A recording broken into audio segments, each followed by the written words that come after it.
All right. That was weird. My stream closed down. I don't know if that was accidental or if it just closed randomly. It might have been my fault. I was opening a few other tabs. Let me get that sorted right now. Okay. I'm just going to make sure that this tab that is unlisted. And there we go. All right. We are back. Did you pay your internet bill this month? No, I didn't get any super chats. My internet bill has not been paid. No, it's I do pay my internet bill on time. That I think I actually did that accidentally. The thing is, so I have my studio set up, and I think I might have just clicked out of it, thinking I was clicking on a new tab, and it just completely ended the stream. So sorry about that to everyone. Hey, how's it going, Mick D? I will report. Yeah. No, I think it might have been my fault. Rare games like Mega Drive, Time Killers, I have eBay data going back to 2011 showing what games was listed and how much. That way I can see what the rare games are for investing in. It's a pretty good spreadsheet. Brandon says it says 0 people in the chat. Never mind, it says 5. Yeah, we'll see. The numbers are pretty low in the last one. Maybe that was a bit of a glitch. Hopefully we can get to more normal numbers like 25, 30 right now. So who introduced you to Magic the Gathering? A friend named Taylor did. He was the one who, someone introduced me to earlier, like when I was a little kid, but more, he just gave me like a long box full of cards. I didn't really know what to do with it. And his name was Timothy, believe it or not. Tim. Yeah, Timmy. That's right. Timmy got me into Magic. And then later on, a friend named Taylor taught me how to play. Love the Canadian story. Yeah, I got to say sorry all the time for things that not even my problem.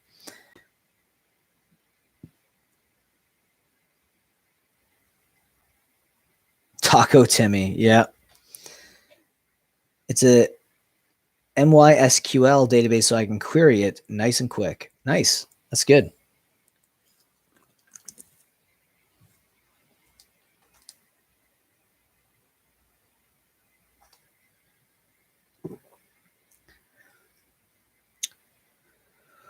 What are your thoughts on liquid metal torque as a spec? I do like the retro frame foil as a spec. If it is going to spike, that's going to be the one that's going to spike more aggressively, but it is a really good uncommon. But again, it's still an uncommon, and there is potential for it to be reprinted. So just bear that in mind. JL says, do you buy cards off the Goodwill auction site? I have, yeah. I have a few random buys on my channel that have been from that Goodwill auction site. Unfortunately, Canadians, we only have one Goodwill site that we can actually get cards from, and that's the London, Ontario location. So when you go to shopgoodwill.com, there's only one store that if you're a Canadian, you can purchase from. That is it. So I'm always patiently waiting for any Magic the Gathering cards to come from there, but I understand that there's going to be a lot of people competing with me to potentially buy bulk. So it's a little bit rough, but yes, I do take a look at that. Average Josh, yes. Glad you're on this chat. I tried to email you several times. I think your inbox is full because the message I kept receiving was the inbox is full, the recipient's inbox is full. So I couldn't actually contact you, but I wanted to ask you about the lore run box. So maybe we can start a new email thread, or maybe you can clear your email a little bit, and then we have a little bit more data to go back and forth with. But I would love to do that lore run box. Yeah, check that out. It was weird because I sent you a few emails and just nothing. It just wouldn't get back to you. E-Man, what up, Matt? Well, what up, E-Man? Gaudette says, you were taught by Timmy and Taylor. I thought I was taught by a friend named Tyler. Very similar. Look at that. The TTTs. The TTs. Red Snake Game says, when will Secret Lair ship their stuff? Yeah, I know. I haven't bought any Secret Lairs in a while. I think the last one I bought was the Prime Slime because I like the artwork. It kind of reminded me of Rick and Morty a little bit. But yeah, I like the Secret Lair. I still like Secret Lair, to be honest. It's a little bit a shame that they're trying to kind of push aside the local game store, but for me, it's the exchange rate on Secret Lairs. It's the import fees on Secret Lairs, the custom fees. And on top of that, it is the wait time. I just can't get on board with it.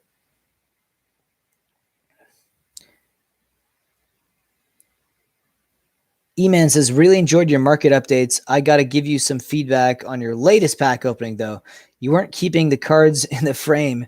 They were holding them in front of the camera. Yeah, I think it's because I didn't know where I was going to crop myself because I knew I had to put myself in the video. But yeah, no, thanks for the feedback, though. I do take into consideration everything people say. So please leave, if you guys leave feedback, it's not like I'm a narcissist and I'll look at that and get angry. So please do leave me feedback when you think it's necessary. But yeah, I think I could have framed it a little bit better. So I'll see for next time.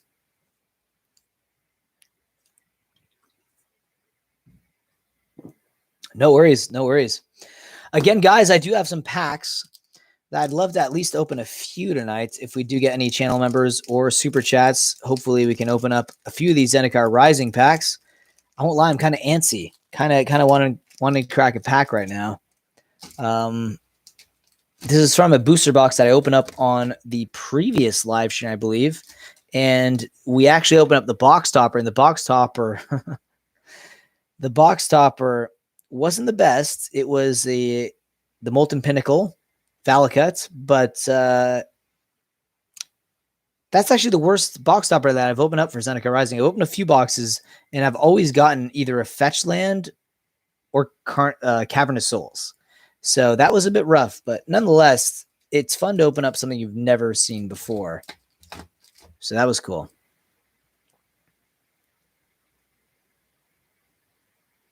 Epidemic says, my uncle taught me during the family Christmas party. He had 2 starter decks of Revised, and we played on a bedspread. Nice. That patron got pounded on the lack of value. Ouch. Yeah, it was a rough one, but he was nice about it, though. It's just a shame. I wish I would have been able to pull him something, but again, it's the luck of the universe. It's not really anything that I can do. I wish I was luckier on that day, but again, it's just one of those things. It's sad, but yep. You kind of know what you're getting into, though. When you are opening up older product, the likelihood of you actually pulling more value than the actual pack is slim to none. So that is something to consider.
Hey, how's it going, Almond?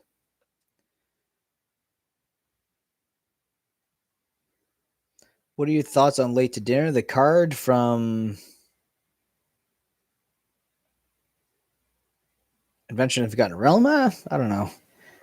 Don't really have too much thoughts on that card, to be honest. I haven't played with it during drafts.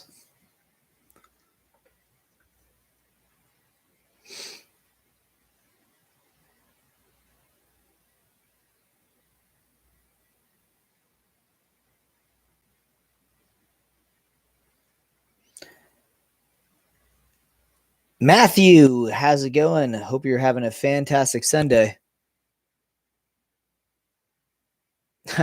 I just answered that about the graded video game fiasco. I again, they don't have a population report for the amount of graded copies that they're doing, especially during the subgrades. It's a bit shady. I don't like it. It's not something that I've ever gotten into. Grading games, it just seems weird. Grading video games, I don't know. It's just not for me. I've never been a video game collector, so maybe my opinion isn't 100% valid. If you're into collecting video games, maybe you have a different opinion on that.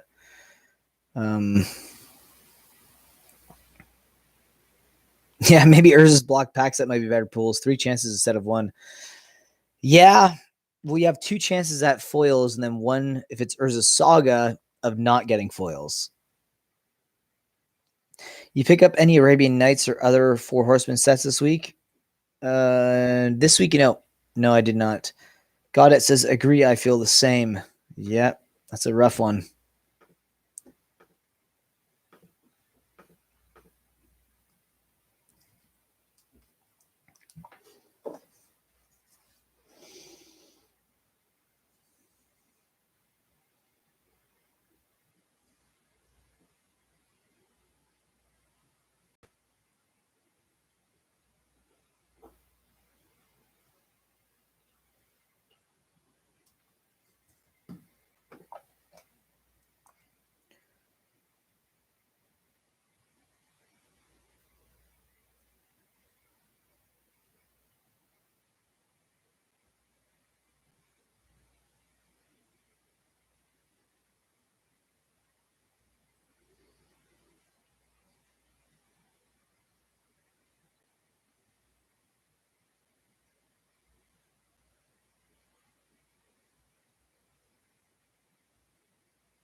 Oh my god, I just realized I have to reply to someone on Patreon. Oh.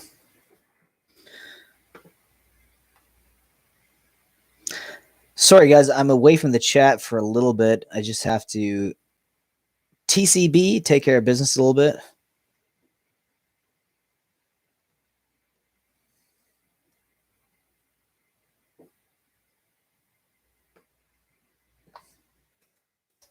Okay, just 1 second.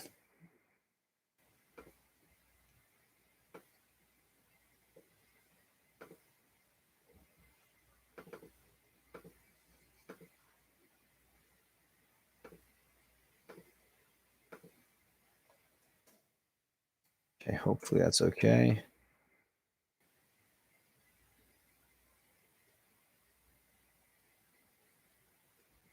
That's weird. Why is it not giving me?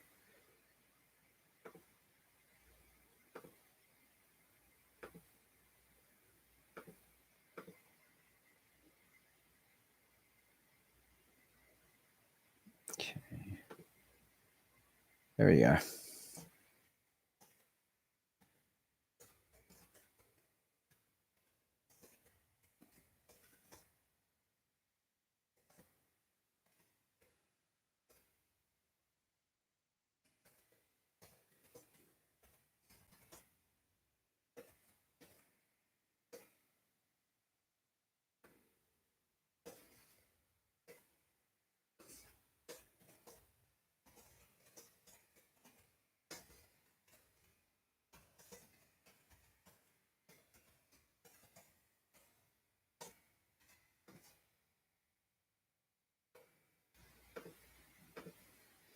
All right, sorry, let's get back to the chat.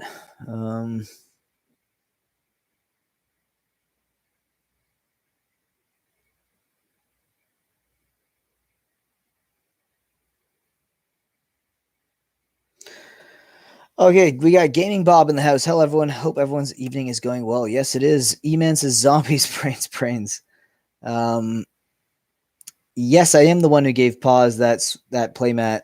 I designed it myself, sent it out using your playmat, which is actually a company that I have an affiliate link in my videos for. So please check that out if you guys want to build any sort of custom playmat using your art or art that you like on the internet. Check that company out. They're really, really nice.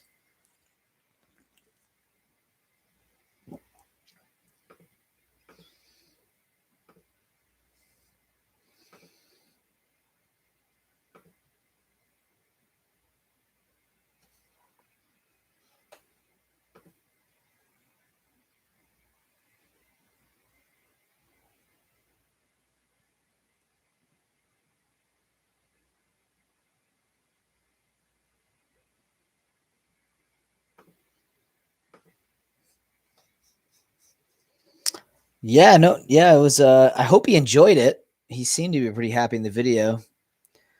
I wish he would have opened it up on camera, but it is what it is. At least he showed it off on video. But I'm happy for him. I'm glad that he enjoys it. Bruce, how's it going? Patrick in the box says, "Hi, I do art. Could you do your PFP?" Jason said, "I wouldn't mind sending a torment box, but it's not sealed."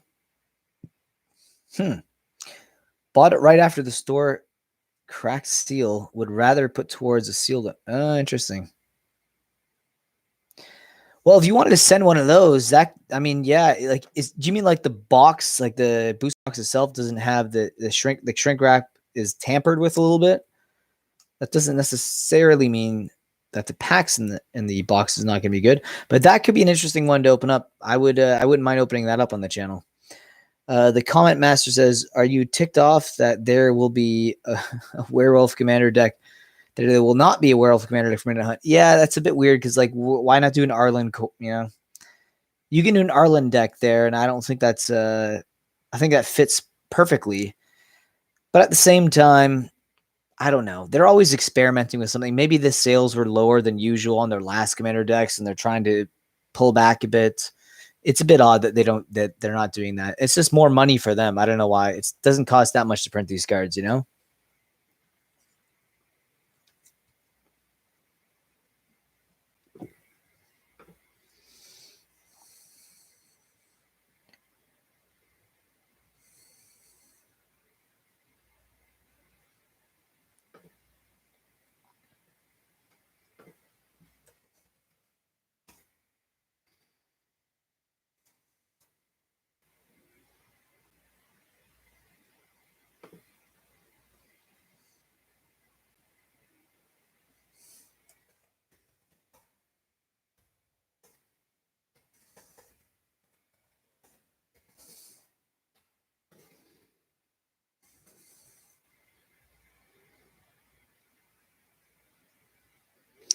No shrink, but I know it's legit. Not sure how far that gets though. So like the entire seal of it has been removed. Interesting. I wouldn't mind opening a few packs from it. I don't know about a whole sealed box. I mean, it might be interesting. I'd just be a little bit at that point. I'd be a little bit worried. Yeah, I don't know. But then again, back then, if you got it around the time period Torment came out, it's probably going to be fine. I don't think people are going to be like resealing Torment boxes from back then. You know, like they haven't appreciated that much, that much in value at that time. Now, maybe a different story. MTG Gaming Bob says, of the upcoming announced lineup from the new from the now through Lord of the Rings 2023, which sets are you most hyped for and why? I would say Lord of the Rings. Let's just say Lord of the Rings is out of the equation. That one would be the one that I'm most excited for, but I would say the Brothers' War, Mishra and Urza. That would probably be the one I'm most excited for. I think next year is going to end with a bang, and it's going to be really exciting. But let me know what you guys' favorite set that you're looking most forward to in 2022 down in the comment section. Neon Dynasty, I think, is going to be a surprise. I think it's going to be better than people are anticipating it's going to be. That is a set that I think I'll keep a few boxes sealed for sure.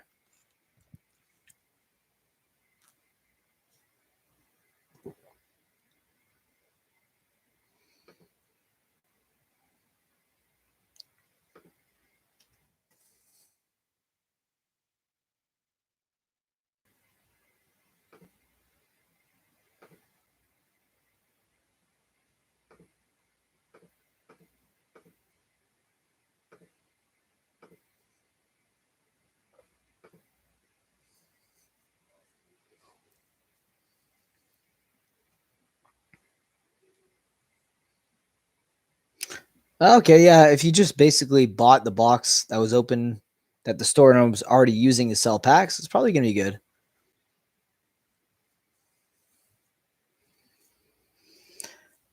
I can't wait for 2XM 2022. That is going to be insane. Yeah. That is going to be crazy. Double Masters 2022.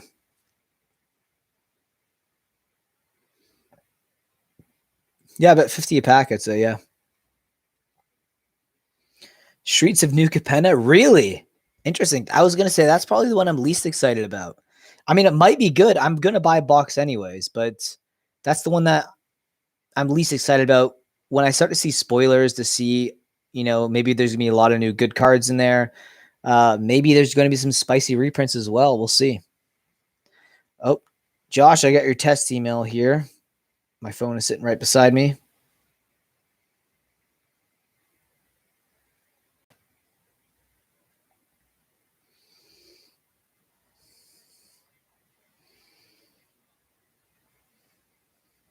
Oh, I will. Ooh, wow.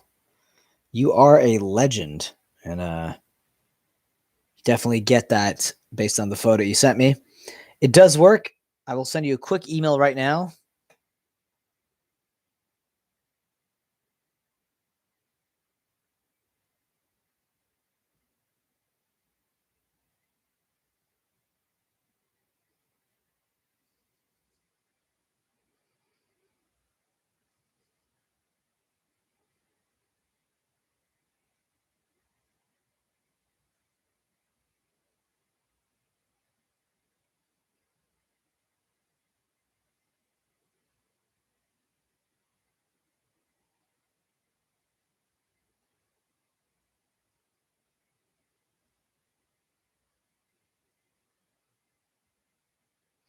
All right. Let me know if you got that. I am most hyped for the Baldur's Gate Legends. Yeah, that's another one that is kind of passing a lot of people by.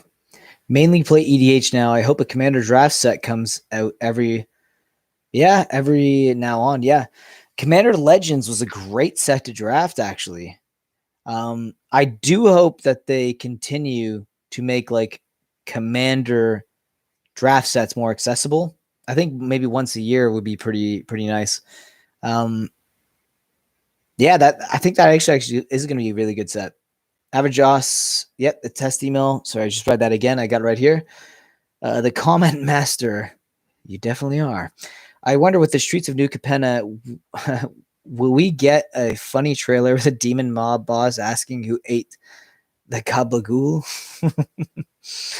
That would be amazing. They'd have to make him look a little bit like the actual Soprano, Tony Soprano. That'd be funny. Just hope they don't screw up Kamigawa by having an adjacent set be overpowered. Yeah, I'm calling you out, Mirrodin. Yeah, that's true. That was the one that kind of overshadowed Kamigawa 100%.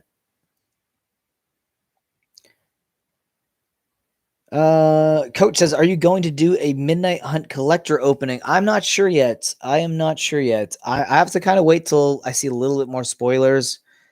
I'm actually worried about I have to figure it out because I'm trying to watch what I'm spending. If I can write all this stuff off on taxes, I have to talk to an accountant because I have to figure out what I'm going to do when it comes to tax write-offs at the end of the year. This is the first time I've ever had to do anything like this for YouTube. So if I can write stuff off, I will open up a few more things on the channel. Not just, packs here and there. I'll open up more boxes. I mean, if I could sell the packs, yeah, sure. If I could do that for Patreon opening, that could be really cool. Pause says, hello. How's it going, Pause? Are you keeping it positive up in the Mattcaster Mage Casa? I am keeping it very positive. We are drinking some Sneaky Weasel Real Craft Lager. Look how sneaky he is. He's even got a little bandana. Now that's sneaky right there. And yes, happy birthday again, Pause. Hope you enjoyed the playmat.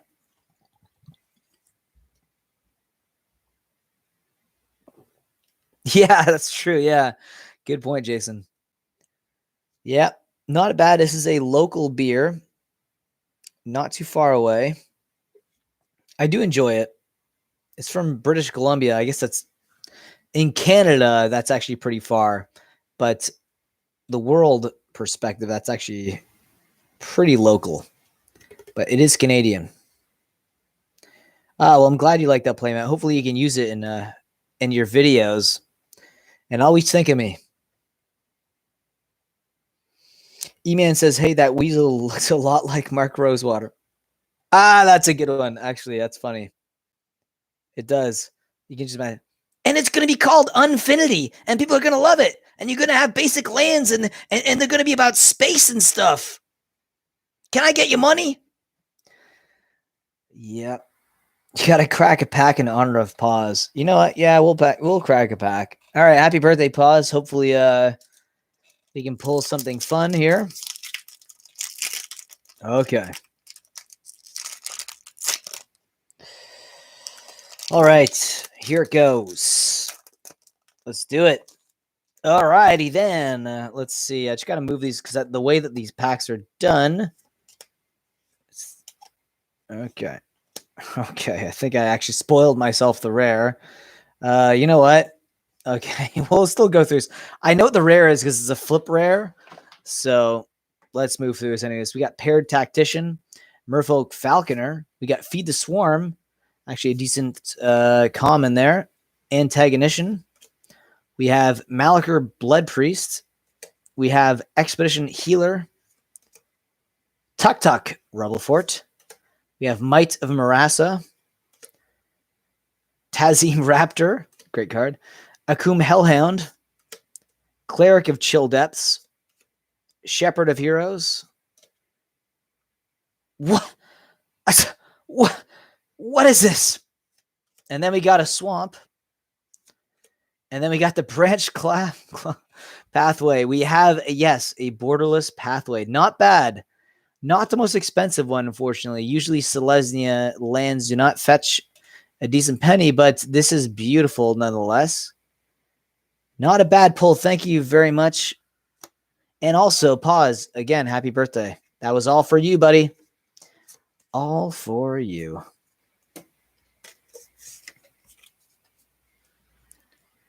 All right.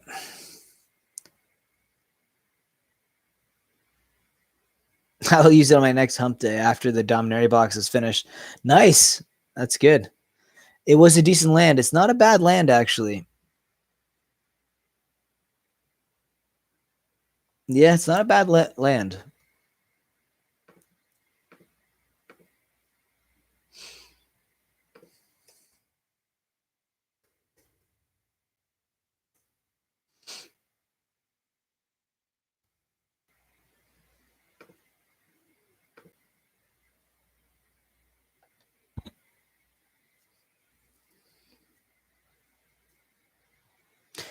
Hey, I just bought some of those blanks. They're good substitutes in your deck related to flip cards. Yeah, they're not bad.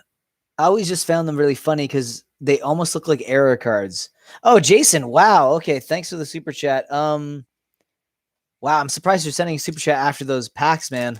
I'm sorry about those. Hopefully this can make it up in some way. But yeah, 10K. We should try to figure something else out for that because that is going to be a crazy celebration. Okay, so let me just put these aside. Make sure we're not doing anything crazy here. Nope, that should go there. Okay, so Kybera Takedown. We got a Skyclave Geopede. We got a Lithoform Blight. Expedition Skulker. Subtle Strike. We get a Stonework Pack Beast. Scale the Heights.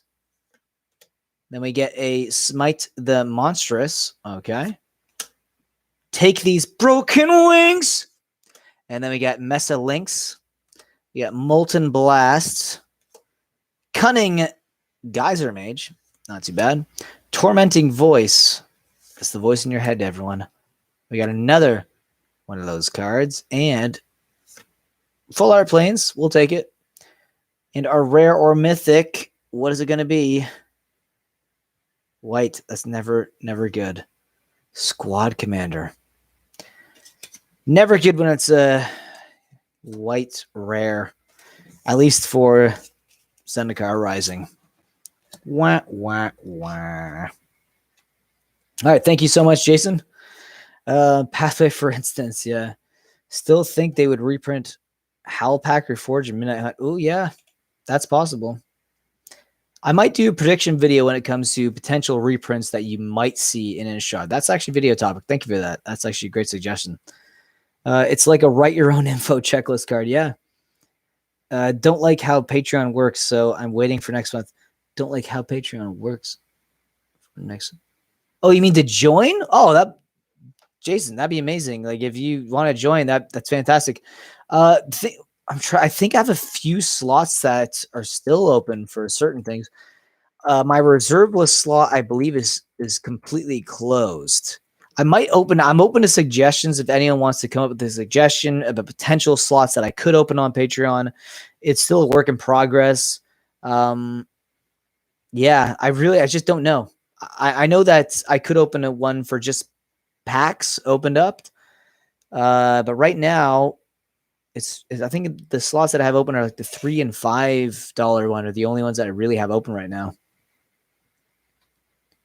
But every Patreon donation gets their name in the beginning of every single Market Movers as well. So it doesn't matter what your donation is, you all get your name in the Market Mover videos, and you get your name in there for any sort of giveaway that I have on the channel. You're going to be entered in to win.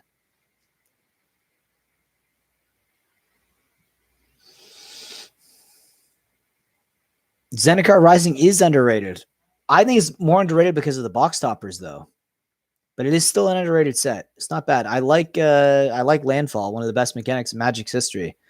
Skyclave Apparition is pretty good from Zendikar Rising, and Felidar Retreat. Yeah, Skyclave is really powerful. All right, putting your boy to bed. See you in a little bit. All right, well, hopefully you'll be back in a little bit. And Luminarch Aspirant. Yeah, that's another one. It is a great card. It's the set my wife loved the most, Zendikar Rising. Yeah, the landfall ability, it's very powerful, and it's a great way to teach people how to play Magic.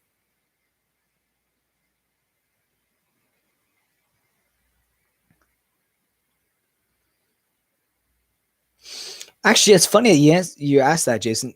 I think someone earlier in the stream asked a question similar. So I got into it at around 2011, 2012. That was when I got into playing. I knew about Magic before that. That was when I actually started playing Magic. So it was around just before Return to Ravnica. But when Return to Ravnica came out, I remember that. And I was blown away. I just loved the set. It was like the perfect set to really suck me into the game. And I stayed for about 2 years or so. I still kept most of my cards. And then Theros came out, and I just was not that thrilled. And kind of got out of the game for a few years after that, and then got back in and haven't left ever since.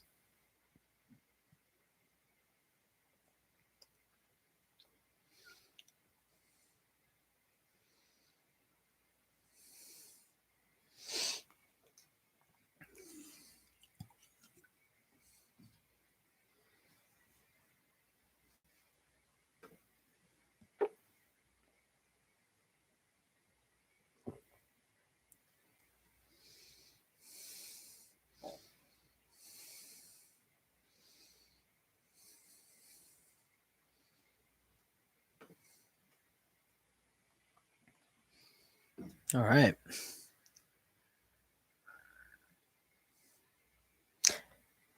Yeah, it's true. Theros does seem to be a cursed name, although Theros is aging a lot better than people think, especially Theros Beyond Death.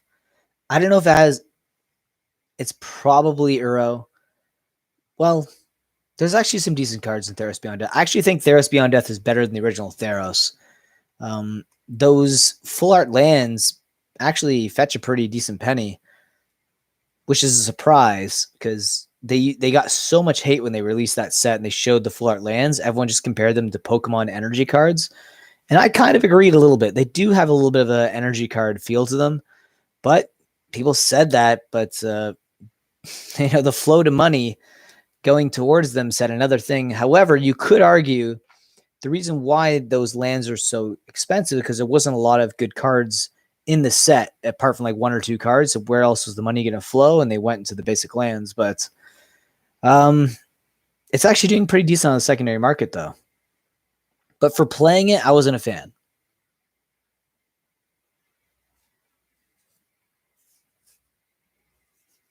Jake is in the house. Jake, how is it going, buddy? I hope you're having a fantastic Sunday.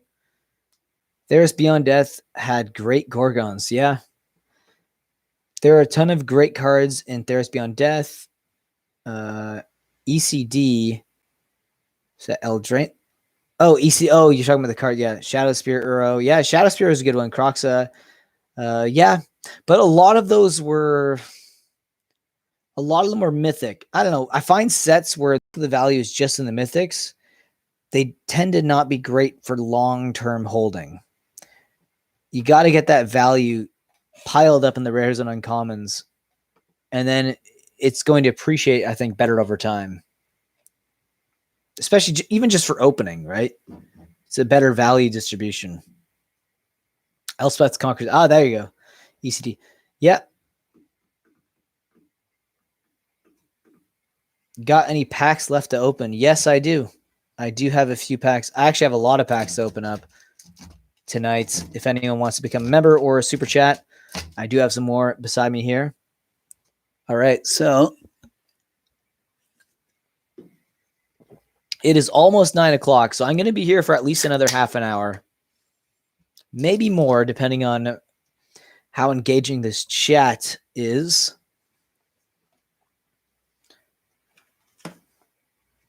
But I hope everyone is having a fun Sunday. I know Sundays, to me, can be a little depressing. I don't mind my job. I don't mind my job. When I say job, I'm not talking about YouTube, by the way. I should probably preface that with that statement. But it is a little bit depressing to go to work on a Monday. I don't have to physically go. I guess I am working from home. But just clocking in on a Monday is like, not fun. Not fun. Jake with the super chat in the house. All right, get her done. We will, Jake. Thank you so much for the super chat. Jake is always a great supporter of the channel. Thank you so much. And hopefully we can get this done, Jake. I'm going to put these to the back because these are the Japanese packs. So I think that should be good. Oh, no, we got the rare right in the front. Oops. We got Luminarch Aspirant right here. I think it means we have a foil then. Okay. Not bad, though. It's actually not the worst rare. We got Song Mad Treachery. There is some good uncommons in the set. Base Camp, that is not one of them. Oop. Skyclave Shadowcat, another card that's not that good. Then we got a Shell Shield, a Highborn Vampire. Then you got a Synchronized Spellcraft. Angel Heart Protector. We got a Utility Knife. A Marassa Brute. Royal Eruption. Into the Royal. A lot of Royals going on here. Turn Timber Ascetic. We got our Insect Token. And then we got our, beautiful island there. And we do have a foil. Yes, we do. We got Spitfire Lagak. Not the best foil. But this is actually, I think this is the most expensive full art land in Zendikar Rising. Close to $1, actually, I think. So, nice to pull that. At least we had fun pulling that. Okay, let's put these aside here. Thank you so much, Jake. Let's put that over there. Let's grab 2 more beers and get loose. Well, thank you so much, JL. Wow, we're getting a lot of super chats now, all in a row. Okay, here it goes. Here it goes. I do have my other beer here. I just cracked it open. I will let loose. Let me just...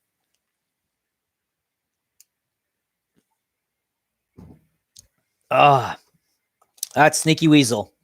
That Mark Rosewater beer. He really does. That weasel does look like Mark Rosewater. Actually, let me know in the comments. Do you guys... I miss... I really miss Richard Garfield. Let me know what you guys think in the comments. Do you guys wish Richard Garfield still worked with Wizards of the Coast? Okay.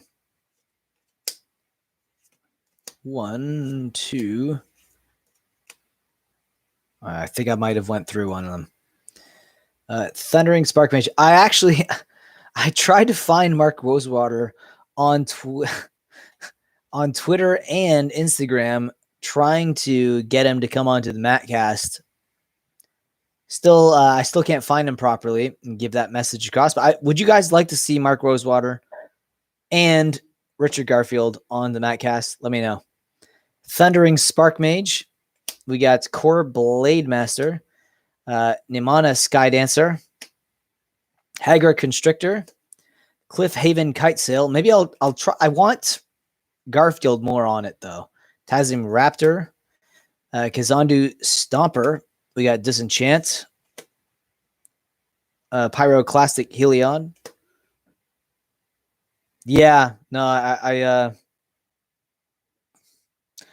love Richard Garfield. I made a video. It's like a really short video on him that I actually put a lot of time in editing. If you guys want to check that out. Expedition Diviner, Prowling Felidar, Cleansing Wildfire, great card. Yeah, I think we're all just a bit nostalgic though as well. Giving Bob for Garfield. All right, and then there's our little check card there. We got a beautiful full art mountain. Ooh, Glass Pool Mimic. Actually, I think that is a decent rare. I'm pretty sure it is. I think we actually have a foil too. No, it's just an uncommon. A Spring Mantle Cleric. I actually think this is a decent rare. Let me check. I think it is.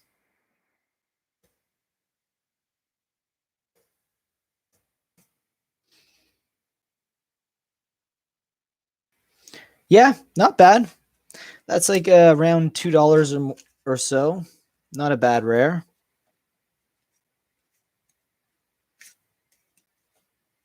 Decent.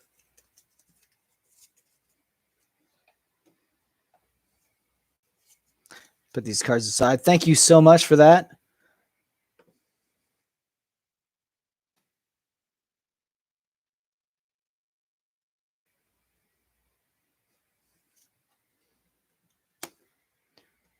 All right. Yeah, it's not too bad. Decent card. Yeah, I just I don't know. I miss Garfield. Oh, actually, now that we're in that conversation, I did send out a ton of messages on Instagram to different Magic the Gathering artists throughout the ages, like John Avon. I sent some to Seb McGinnon as well as one of them. Therese Nielsen, Rebecca Gay. I've sent a bunch of messages. I did get a few replies. I may actually have a Mattcast with the Magic Gathering artists from back in the day, old school era. So if I can actually get them on the Mattcast, that'll be absolutely fantastic. I would love to pick their brain about Wizards of the Coast, about their process, about their inspiration. Oh, if I can get them on, it's just an absolutely phenomenal Mattcast. So hopefully you guys can join for that one. I think the game needed to evolve to survive. It would be all about Garfield still being involved if he could adapt to changing the player base. Yeah. When you say changing player base, could you elaborate? Maybe just getting different mindsets into the game.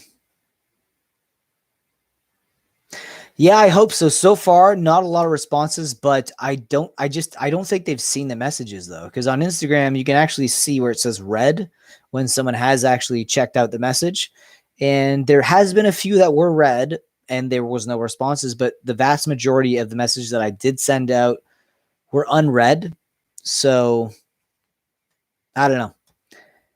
We'll see. I just want to get more people onto the Mattcast. I want to transition more into artists, not just talking to other YouTubers. It'd be nice to have, Magic Gathering artists on so I can understand their process more. I do talk about the art when I do the market mover videos on occasion, especially the older cards, the ones that are more hand painted, more gritty and authentic. So it'd be fantastic to, pick their brains, and I don't know. It'd just be so cool to do that.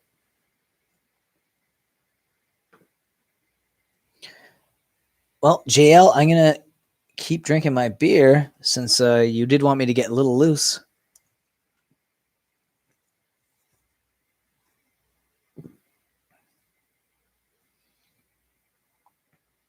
Yeah. It's funny, Jake. I think I sent an email to, it was about 20 artists. John Avon was one of the only artists to respond to my email. John Avon was one of them. So it's interesting that you have mentioned John Avon. Maybe that's good luck. Maybe he actually will come on. He said he was a bit busy. He wouldn't be available potentially until, February. The other person who responded was Anson Maddox. Yeah, old school art. So, if I can get him on, we're talking Sanger Vampire, OG art. That'd be fantastic. So we'll see. I'm supposed to email Anson next week and touch base with him again, and then he's going to potentially set up a time where I can talk with him, and then maybe I can ask him about Sanger Vampire and the artwork behind it. What do you guys think about that?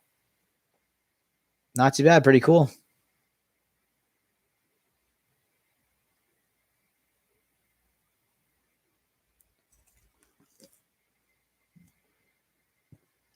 Actually, if I do talk to Anson Maddox, what questions would you like me to ask him?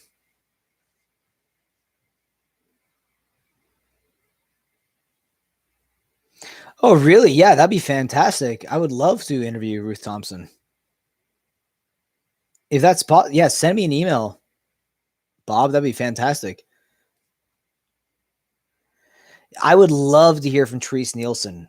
Her artwork for Path of Ancestry is like, or Descendants Path, I should say. Sorry, I was thinking Path of Ancestry. Totally different card. Descendants Path and Hunter's Insight. Unbelievable artwork. Do you insta people you reached out to have a blue tick? No, actually, a lot of the artists don't have blue ticks from Magic Gathering.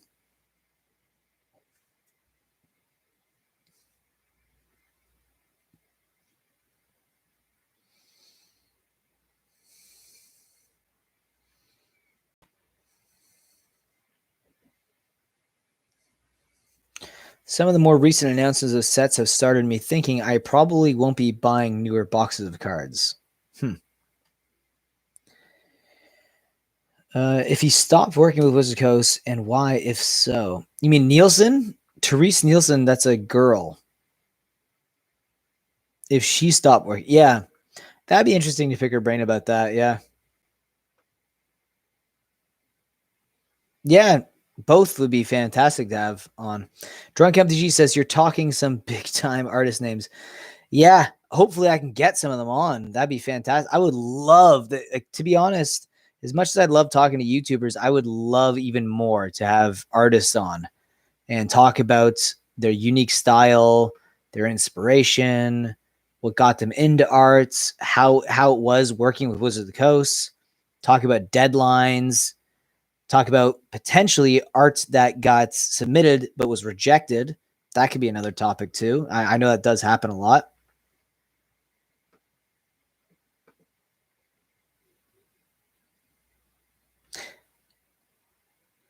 Easheim is in the house. 2020 era boxes are gold long-term, 100%. Drew Tucker is on Insta and seems pretty damn chill, to be honest. I messaged Drew Tucker as well. Yeah, still no response from him, though. But we'll see. Maybe I'll get a response.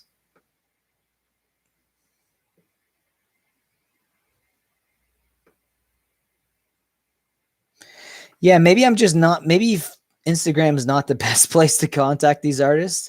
I just chose Instagram because I just figured it's the easiest way to contact them. Maybe the people who didn't respond, maybe I might retrace my steps back and send an email in a more formal manner and see what they say.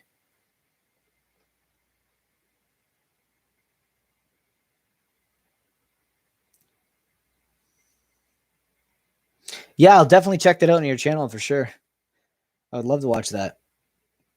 No, don't worry about it. Yeah, Bob, I would love to watch that video. E-Man says, my focus is shifting towards old cards, reserve list, stuff from the days before Hasbro, 100%. It's actually funny how like two of my hobbies have like overlapped in that sense. So I love Marvel Legends, and Marvel Legends was Toy Biz originally, and then Hasbro bought that. I like Magic the Gathering, Wizard of the Coast. Hasbro buys that. Just interesting how my hobbies are all being bought by Hasbro.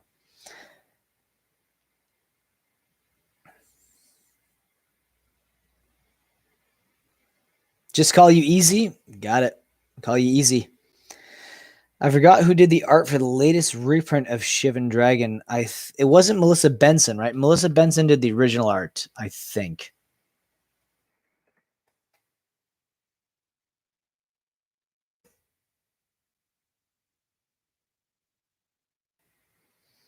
Is Donato Giancola is the artist who did Shivan Dragon. Amy Weber is legendary. Yeah, I love her artwork.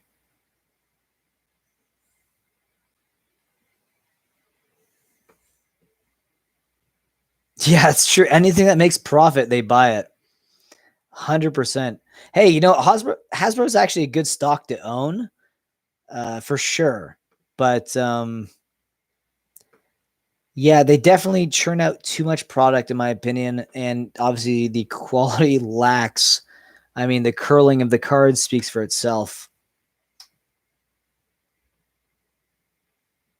Yeah, unfortunate. It's unfortunate, E-Man.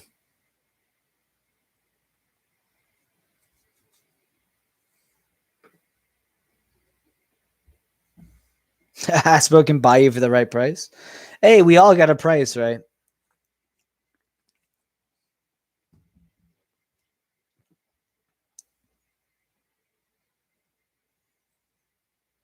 Remember the days when they released 4 sets a year?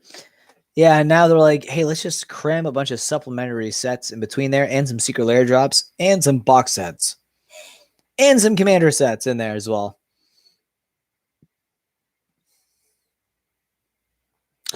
Was awesome you getting the Mossman interview. Yeah, that was really fun. One of the most entertaining times I've had on a Mattcast. I probably could have talked to him for another hour, but I felt like, I'm not paying them to be on the Mattcast. So I felt very aware of the time that I was taking, and I just wanted them to have fun, enjoy the experience, and then maybe I can get them on later for another Mattcast, and we can talk a lot more. I was just so thrilled to have him on it. Joey's such a great guy. Honestly, he's very down to earth, funny as well, and just easy to talk to. He's someone I feel like I could go to a bar and have a beer with easily. I know he doesn't drink much anymore though, so that's probably the worst thing. Probably not the right thing to say. But you know what I mean. Like, he just seems like just a genuine person who just, yeah, he's a good guy. He's a really good guy. Last year they released 20 plus different products on top of 5 to 6 sets. Yeah, it was an insane year. 2020 was the most profitable year for Wizards of the Coast in history of the game. Pepperidge Farm remembers. And Masters, yeah. Have you had a chance to review the latest out of Time Secret Lair drop? Any thoughts? Nope, I have not. I honestly, I saw a bunch of potential drops. I think in one of the live streams they did, and I don't know. I actually,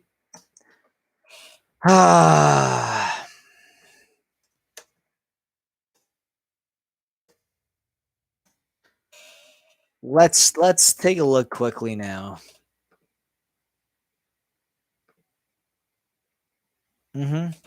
So this is okay, so this is a drop I've seen before. Okay, so this is nothing new. Do you want my honest 2 cents on this? I'll tell you what I think. Okay. So there is a few that I would get. Again, I live in Toronto, so it's ridiculous to get these things shipped here. It's, you're looking at the conversion, import fees, and the wait time is just ridiculous. I would get the Kamigawa Ink Foil Edition. I would get that. I do like that one. I would get Teferi's Time Trouble because I do like the old frame foils. I think it's interesting. It's very unique with the Planeswalkers if they were done back in the day. And the other secret layer I get out of this big drop would be the Artist Series, Thomas Baxa. I would get the foil edition. Sliver Hivelord foils are around $100 right now, and you're getting an alternate art version of that in foil, plus Spellskite, plus Obnixilis, and Sire of Sanity. Fantastic. If I was living in the States, I would buy that without question. Living in Canada, you're looking conversion, potential import fees, and the wait time. I don't know. I don't know if I want to get that. I'm very tempted. That's the one I'm most tempted by, but those are the ones that if I was going to nitpick and not buy the entire drop, you do save money though when you buy the entire drop. But if I was going to nitpick, I'd get those three. So I don't know. Let me know what you think of my judgment on that in the comments.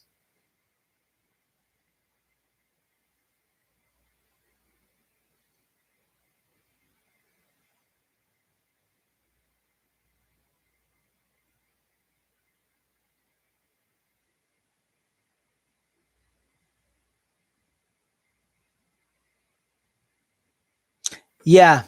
No, yeah, they're right. They're not in foil. I mean the old frames. Sorry, I think I misspoke there. But I like the old frame is what I mean. If they were in foil, that would be even cooler. So what else we have here?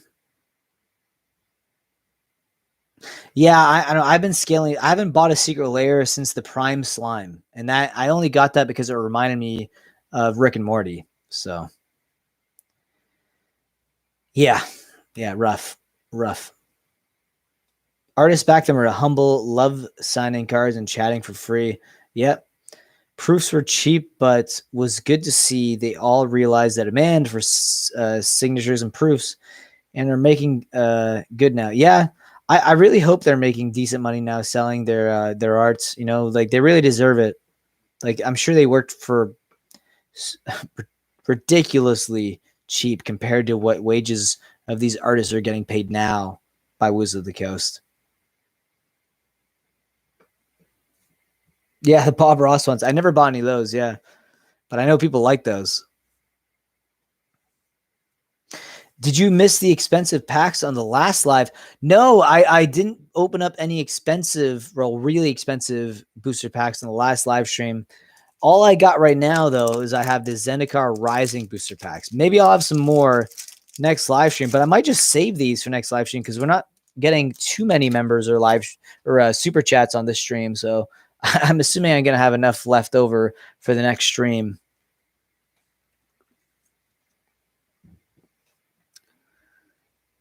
Easy says, I would like to see rock band secret layers, Iron Maiden, Pink Floyd, Led Zeppelin, and lots of material. I would love to see Metallica one. That'd be awesome. Actually, Metallica, I've noticed they've been playing a lot more on the radio recently. I noticed that when I was driving in the car with my wife. I was like, this is Metallica.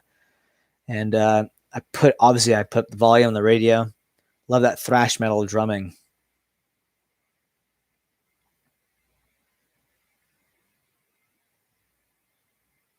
The Birds of Paradise. I just saw. The message retracted. Comment Master. Don't forget Disturbed, Godsmacked, and Slipknot. Yeah, I like Disturbed and Slipknot more than Godsmacked. Godsmacked is okay though. I'll have to send you that secret layer for your collection. Wait, whoa. That's a BOP. What is that one? Jason, what is it? I read that as Birds of Paradise, BOP. Because is that the Birds one? I've had the Birds one before. BOP, which one's that? The Bob Ross one?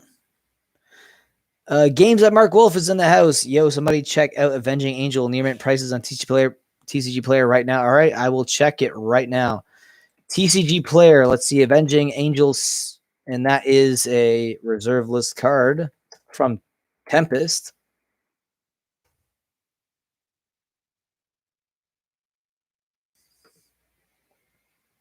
Okay. Mm-hmm.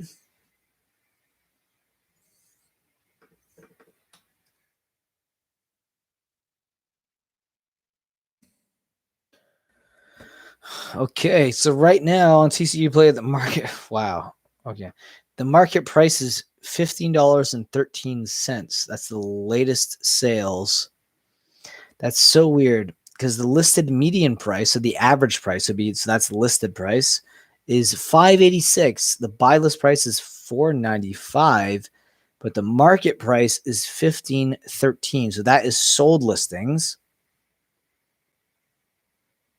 That's a crazy discrepancy right there. That's got to catch up at one point. You're looking at the average listing price, $5.86, almost timesing that by 3. So 3xing that. The market price right now, which is the sold listing, is $15.13. Yeah, that's interesting. Maybe that'll appear in the Market Movers video tomorrow. That is crazy. Yeah, the Birds of Paradise one. Yeah. Hey, MTG Attitudes in the house. How's it going, Dave? Glad you could finally make it. I don't know how much longer I'm going to be on the stream for. I do have a little more beer left, though, so I have to finish that. The TCG Player affiliate purchase. I have my affiliate link, down below. E-Man says, crack a pack. Thanks for the super chat, E-Man. We will crack a pack. Thank you very much. All right, here it is. Let's see what we get. Oh, this pack is opening weird. Oh, it's the Japanese packs. They always open weird. Although they do have the best card quality in Japan. Okay. Let's put these aside. Okay. No, I think that should be okay. Is that... Oh, damn it. It's the rare. That means we have a foil. We got Cargon Intimidator. Actually, I like this card. Unfortunately, it's not worth too much, but still fun cracking packs. Kazul's Fury is our first uncommon. And we have a Lull Mage's Familiar. Lull Mage's... Wow, another Lull Mage. Lull Mage's Domination. We have a Nimana Skitter Sneak. And then we got an Ardent Electromancer. A Pressure Point. And then we get a Might of Marasa. Zillipart Duelist. Cliffhaven Sellsword. Shepherd of Heroes. And an Inordate Rage with a Risen Riptide. And then we have our check card, a Forest. And we have a foil, I believe. Yes, we do. It is Cleric of Chill Depths. Not bad. We do have our foil there. Not too bad. Thank you so much for that, E-Man. Always fun to crack a pack on this channel on the live streams. All right. We have a few more chats here in the comment section below. Having rum. Cheers, everyone. Well, cheers to you, Easy. Yeah, and also, Easy, by the way...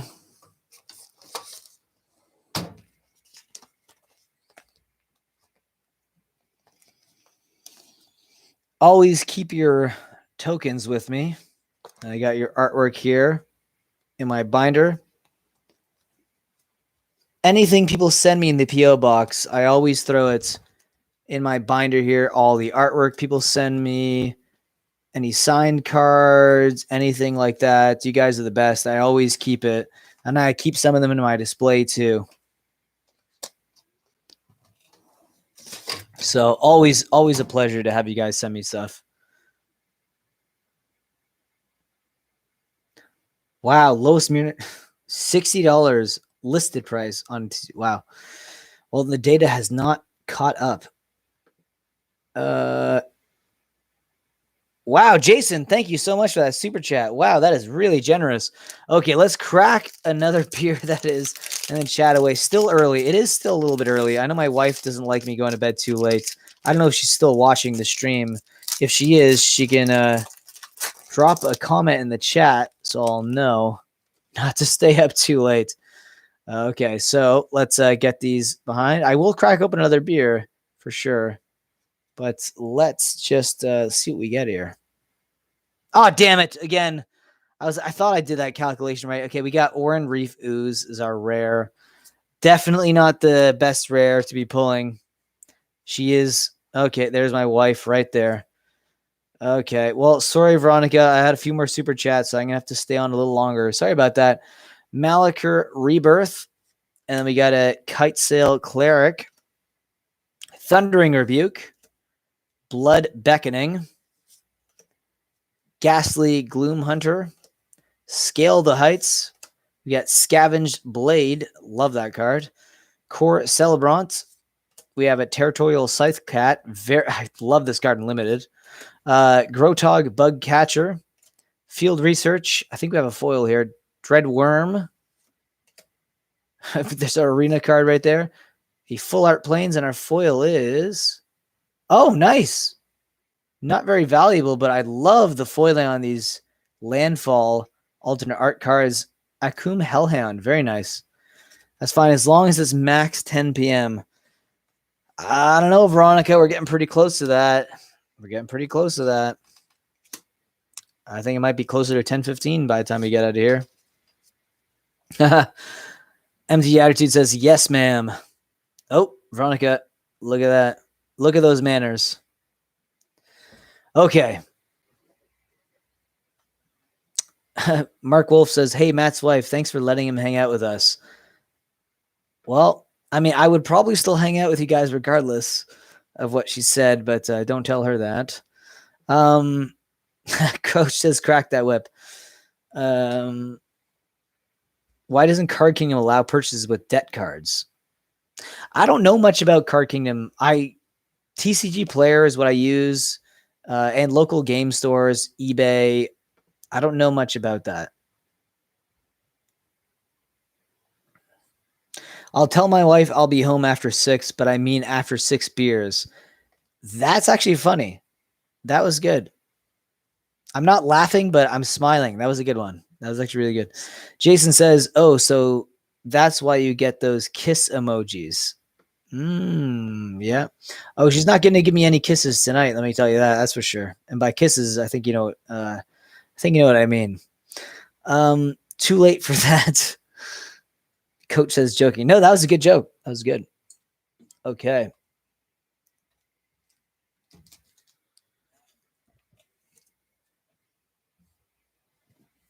How many of you guys are married in the chat? I'd love to hear that. I want to get a nice sample size here. I'm going to do some I'm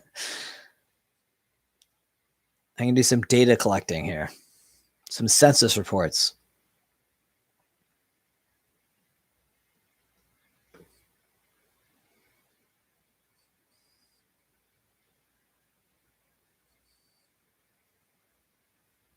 That's true, you did. So Attitude, you're married. I know Coach is married. Mark Wolf is not. Okay. I'm just curious to see how many people on my channel. Well, I know this is not the best sample size, but James, 10 years in October. Oh, that's really nice. That's a whole decade right there. Average Joss may as well be married. Okay, so you're pretty much like a common law, it sounds like, at this point. Sam is single. Someone get Sam a partner. If you know anyone, email him. Oh my God, as soon as I said that, it just started pouring outside. Wow, it's actually really loud. There's no thunder, but that rain is hitting my window. Just pattering away. Jake is married. There you go. Wow. So sounds like a lot of people are married here. Gaming Bob says twice divorced, engaged again, hopeless romantic. Wow, twice divorced. I feel like, I mean, I like that you're saying you're hopeless romantic because I think that kind of sets the tone. For me, I feel like if I was twice or divorced, I don't know if I would go into a marriage again, but I guess it depends. I will admit, I'm not a hopeless romantic. I'm not that romantic. I'm kind of romantic, but I'm not like a hopeless romantic.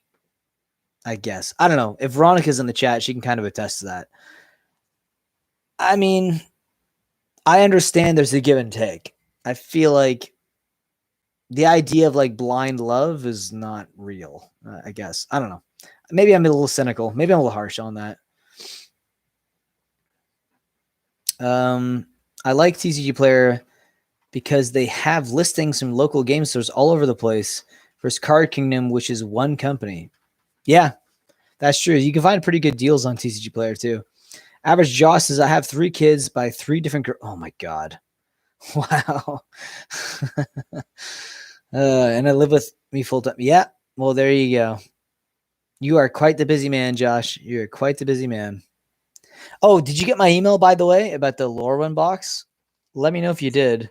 I would love to work out some sort of deal where we can crack that open on the channel. That'd be awesome. Okay, so E-Man says he was married twice. Wow. I feel like I opened a can of worms with this conversation. Succubus, I know that word. Yeah. Got out of succubus trap later than I wanted. Yeah, succubus, I remember when I heard that phrase, it was one of the South Park episodes. Let me know if that was where you first heard it, or maybe you've heard it from before. But yeah, succubus, South Park. I remember that was the first time I was ever exposed to that terminology.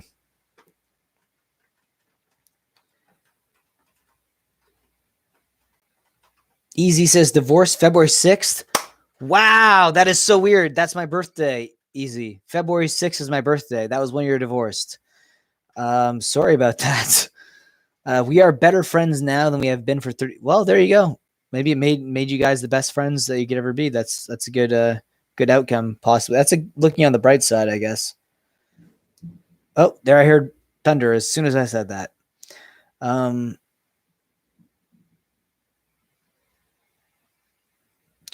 We got some more comments here. Never been married. Last girlfriend that I had cheated behind my back. That's not good. Sorry about that, man. That's really rough.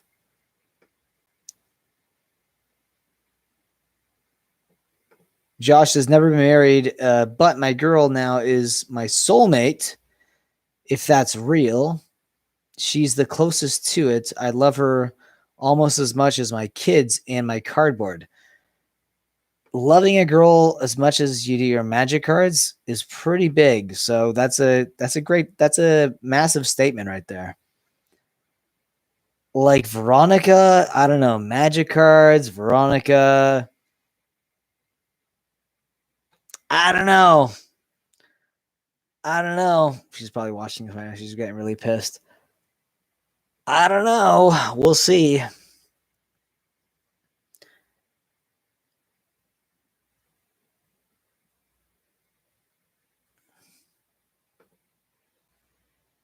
Are any of you guys MGTOW in the comments? Sorry. If you guys know what MGTOW is, 5 kids for baby mamas.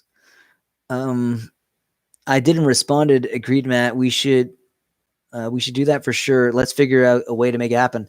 Yeah, I would love to make it happen.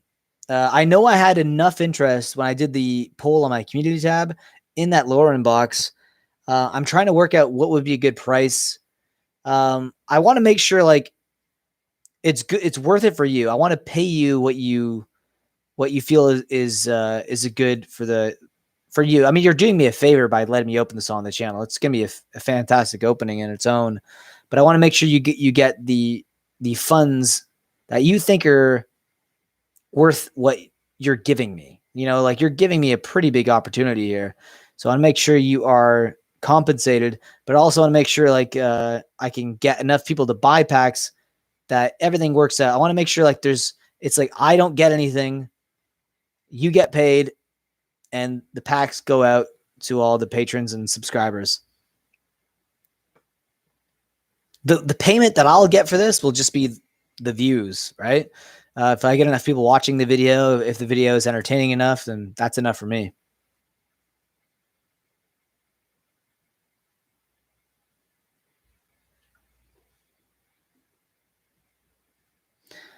Jason says, way back from mythology, Mattcaster Mage, not sure they teach that stuff in school anymore.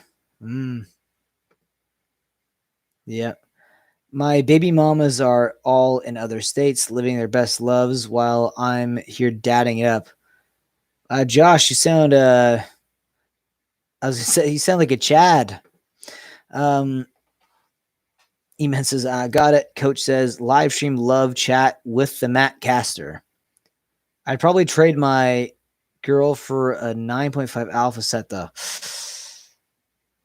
Yeah. To be honest, I don't know if Veronica's listening to this right now.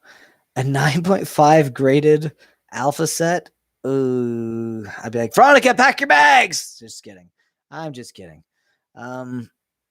Mark says, I still can't believe Rudy keeps the commons and uncommons from the packs he opens on his channel. That's kind of mean for somebody worth so much. I think it's just he's such a numbers guy that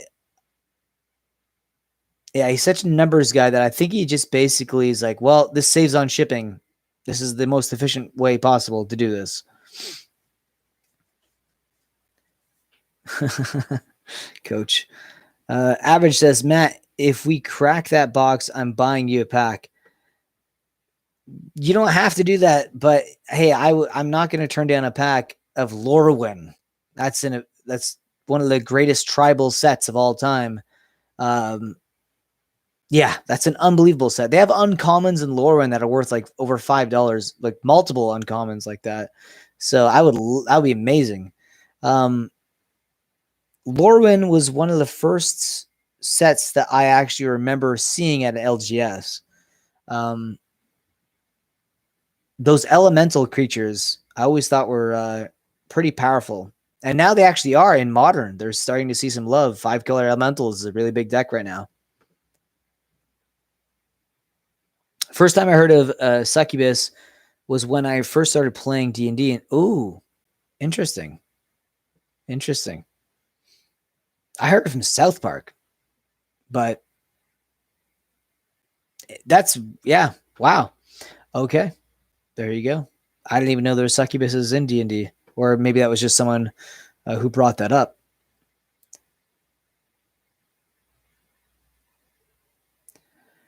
I've been out of the MTG game since Mirage. Is it worth the time to try and get back to it these days? Well, I mean, you're not going to... Mirage is a really good set. Mirage is a really good set. You got Lion's Eye Diamond in there. If you're getting into it to play, I wouldn't be expecting to make the type of returns that you did if you obviously kept your cards, like the reserve list ones from that era or sealed product from that era. But if you're going to just look to play the game, I think it's a great opportunity to jump in. Fantastic for Commander, which is, I'm not sure if you're familiar with that format, but it's essentially you're only allowed to use one copy of each card, and you build a 100-card deck, and you get a Commander that you can cast, and you can keep bringing it back onto the battlefield. You just have to pay extra each time. And I think it's a great time to get into the game. For investing, it's hard to say. Right now, I'm very curious as to what's going to happen. A lot of the boxes that I thought would have went up. So Kaladesh is like the last box that I've seen in recent memory that has really went up in price, like more than like 2-3x. I haven't seen any returns like that from any set since then. But some of them have been slowly creeping up. But if you're looking from an investment standpoint, it's hard to say. I buy the boxes and I'll keep a lot of them sealed because they still maintain value.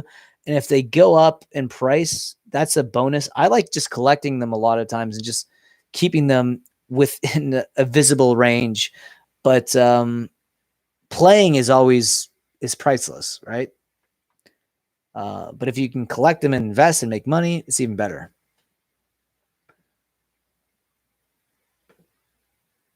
All right, we got a lot more comments to go through here.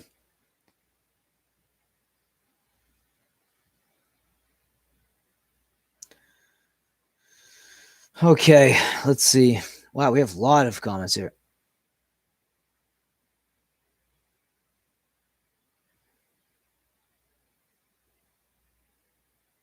Mirage mostly sucks. Sorry, Matt. I bought it when it came out.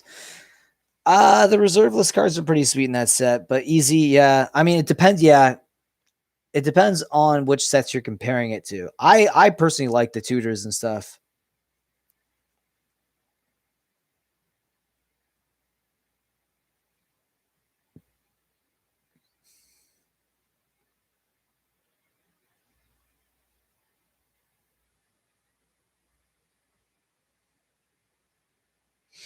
Yeah, buy because you love. Yeah, that's true. Dominaria. Dominaria has one up. I think it's like 2x, right? Like around 2x. What I mean by Dominaria, Jake, 100% I agree with you. But what I mean, like those outrageous returns on boxes, the only set that I can think of in recent years, like 2016 on, I should say, is Kaladesh. That's even Eighth Revolt. No, I mean, it's went up a lot, but Kaladesh is like the returns on that set have been outrageous. What is it like? At least $500-600 a box right now for Kaladesh. I remember seeing it in stores for $99.99 on sale one time, and I bought a box, but I was an idiot, and I opened it up. Idiot! If I would have kept that sealed, that was like in 2017. I would have like 5x my money on that at least. But yeah, Kaladesh is a very investable set. Eldritch Moon might be a sleeper. You're right, Easy. Yeah. Greetings from India. How's it going, Dauntless?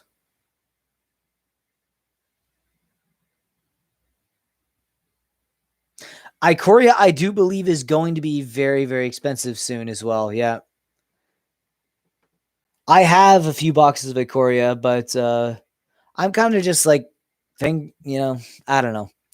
I love the set. I hope it does go up, but at the end of the day, I just love the set. It was one of those sets that I just loved cracking during the pandemic. Everything was closed around me, but I just loved the set. I loved the triomes. I loved the set. I loved making videos on the set. That was the first like traction that I started really getting on YouTube during the pandemic 2020, and my channel started to get a little more growth was because of Ikoria related videos. So there's a soft spot even in that regard for that set for me.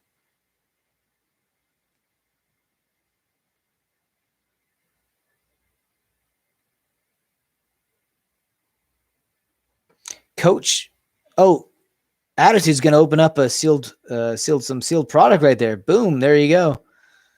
Throne of Eldraine is going up a lot. Yes, it is. It definitely is. Oh, and Attitude, did you open up my package yet? And if so, have you filmed the video that you're going to release?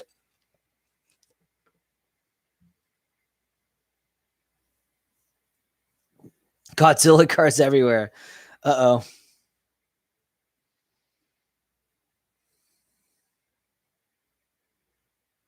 Yeah, that's a great entry point for Eldraine too. 99 a piece. It's not bad.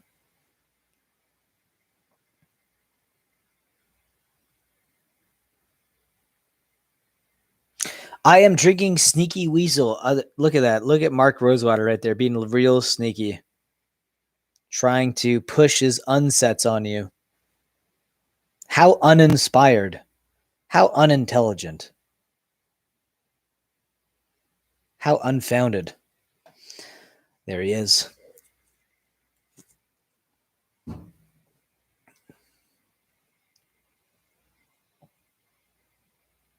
Oh my God.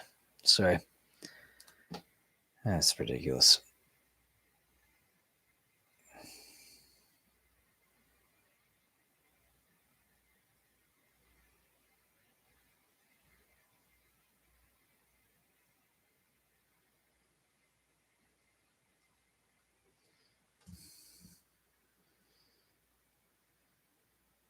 Yeah, I bought a ton of secret layers, a lot of secret layers.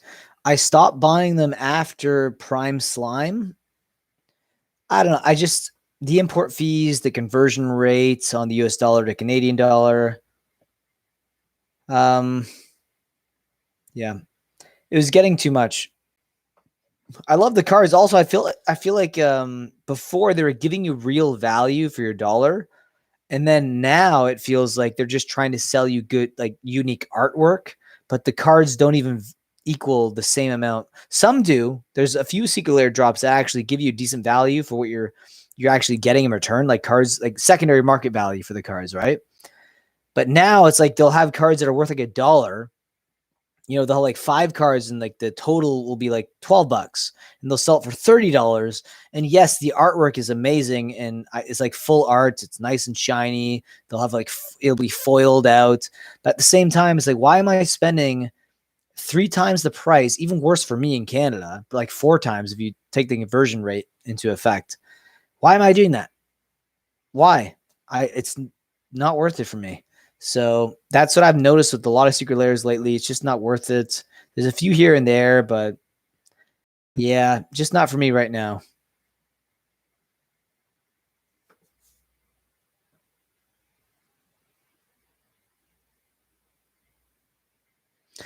Easy says, "Hey Matt, have you ever seen the '80s movie called Strange Brew?" Yes, I have. Yep, yep, very Canadian. MG Attitude says, "I did not open the package yet, Matt. Still waiting on a piece of mail from someone. BBD gets fan mail. What? Yes, you do. You have tons of fan. You're going to get bigger and bigger, Dave. I'm telling you. Mark my words. Might have to rename the Weasel Fruity. Yeah, it might be, especially after the way he treats his patrons. The artwork for Unfinity looked as if it was drawn by a man on pot. Drawn by a man on pot. Yeah, I like the artwork from the unstable lands were great.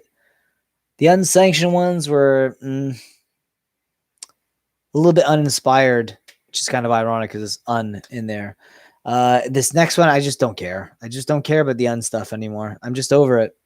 I'm over it.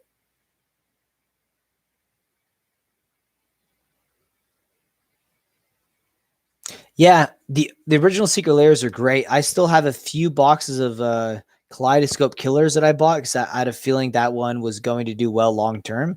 I bought them. I only have 2 sealed left. I opened up one. I only have 2 sealed left, and I think I bought them for like they're $30 each. I think at the time around 30, and they're around $100 now. So I've more than doubled the value on those boxes that I kept sealed.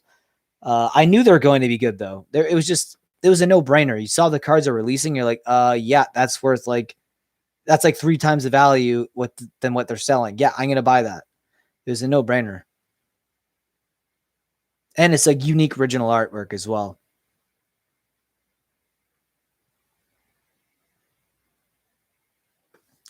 Yeah, eventually they're gonna end secret layers. Potentially, maybe they will, maybe they won't. But if they do, they're all the secret layers will skyrocket in price, 100%.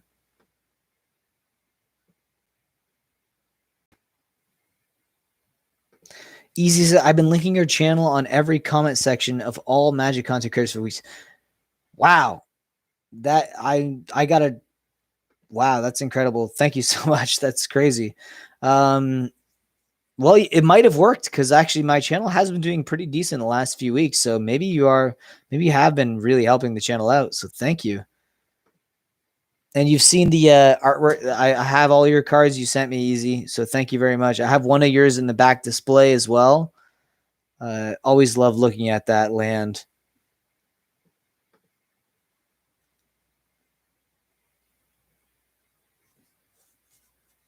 Take off to the Great White North. Games by Mark Wolf says, Rudy says he's buying every secret layer now and maxing out his orders. He says that. Yeah, he says that. I'm not sure if he is doing that, but he says that. They're good. Don't get me wrong. The last secret layer drop is good, but I'm telling you, if I buy that secret layer drop, the amount that I'd pay in conversion fees from American dollar to Canadian dollar, and then on top of that, import fees, and then have to wait how many months to get it? I don't know. I don't know. It's just not for me.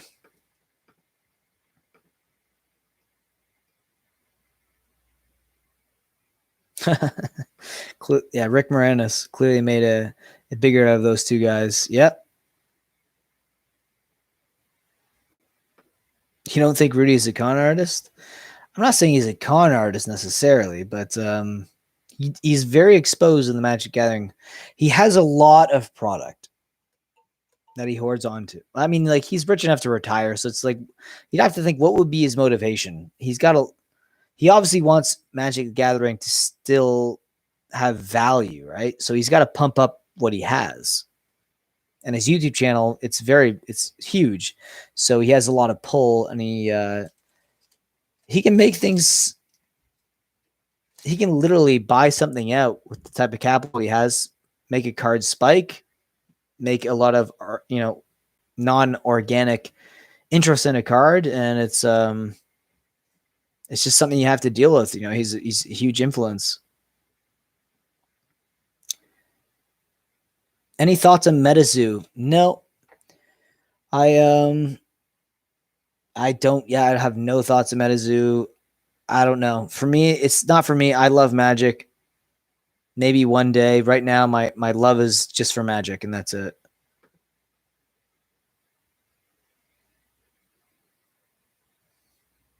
Yeah, the extra life one was great value, Bob. 100%.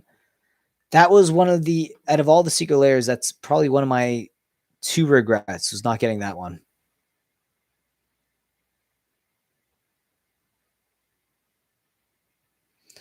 Rudy is buying a lot of reserve list and ABUR. If you haven't been watching his vision way back, yeah, 100%. He's, as much as he says he's buying like secret layer cards, a lot of his focus is still on vintage and reserve list cards, as it's always been.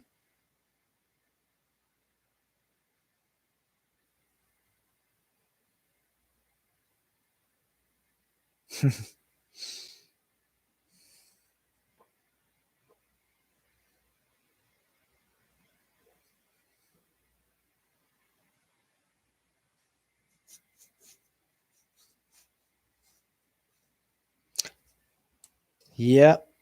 Sorry, these I'm like right here. I just want to get this beer down so I can crack another one and start chatting with you guys again.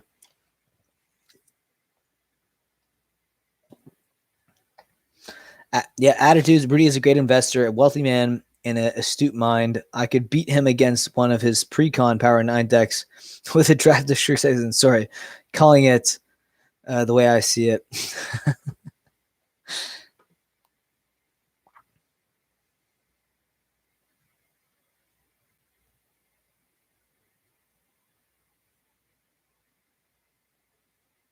Yeah, Mage Warrior, right? Yeah. By the way, Mark Wolf has a game that he invented called Mage Warrior. If you want to check out his channel out, there's a lot of breakdowns of the game and teaches you how to play as well. So please check that out if you have some time.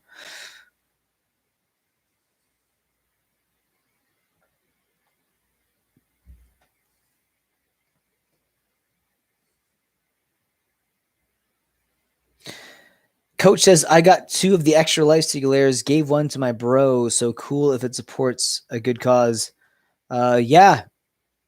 And it's fantastic cards on top of that. So you're getting all the value from it possible. Let's see. Drink up, buddy. Let's get drunk. I'm almost there myself.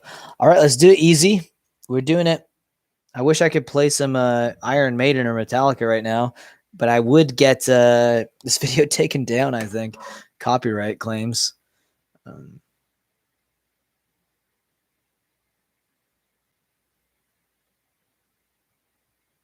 Yeah. I am spending responsibly. Yeah. Rudy did well. He also got in at like the perfect time. He was smart. He knew that these are rare items before a lot of people did, and he invested wisely. So you can't fault him for that, right? At the end of the day, I would love to have a piece of Rudy's collection.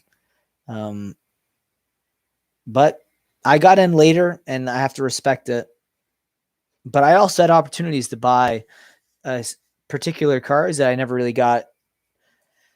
I never really finalized those purchases. And now, I got no Power Nines.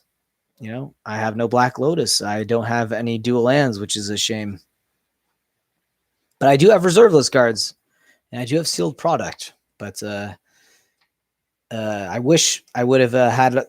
I had opportunities to buy a lot of these cards, and I never did. I never got super into MTG Finance until about 2017, 2018. And I was mostly just doing so much modern stuff, and it just sucked up so much resources because modern was a very competitive game. Well, competitive format, I should say.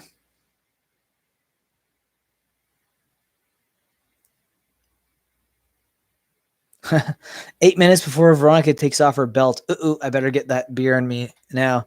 But, oh, by the way, also, yeah, I still have some packs if anyone wants to join the channel or send a super chat. I'll crack open another booster pack. And with that being said, I'm going to grab another beer.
All right, let's do it.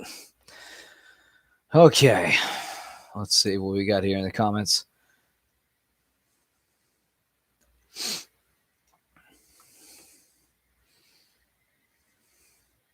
Gemmint says, hey, what's up, Matt? Checking in on your live stream. Love your videos. Well, thank you so much, Gemmint. Glad you could join us on this beautiful Sunday night. The belt is cracked to whip. It almost is. It almost is. Hopefully Veronica is not going to break out that belt. Jason says, in that sense, all my reserve list alpha, beta, unlimited, revise, and Four Horsemen stuff goes into the vault too. But Rudy did have mommy and daddy take care of everything while he was using his money to buy alpha tents. That's a fair point. That's a fair point. Jason says, I have one dual land and one guy's cradle, not nearly enough, in my opinion. Yeah, that's probably not. I still want, here's the thing is, I'll build like credits at my LGS, right? So whenever like there's cards that I'm not using, I'll trade them in because you get the extra 35% bonus credit on top, which is actually pretty good. So I'll keep building it up, and I'm like just kind of waiting to see if like any dual lands come in, any like reserve list cards that I've had my eye on for a while, like, centerpieces for my collection. Then what will happen is there'll be a sale that'll pop up out of nowhere, like a flash sale. Then I'll get drawn in by the sealed product that's like, like 30% off of like a certain booster box. And instead of like using those funds to buy a reserve list card, like one of the ones that I wanted, like a dual land, I'll be like, oh, I want that booster box. It's 30% off, and I'll buy the booster box instead. And probably not the best move. Probably not the best move. I should probably save those those funds and trade credit more towards dual lands, because I think for the most part those are going to keep appreciating in price. I think eventually every dual land is going to be worth around 1,000 each. It doesn't matter what the dual land is. So is what it is. Is what it is. But yeah, you get sucked in by those sealed products.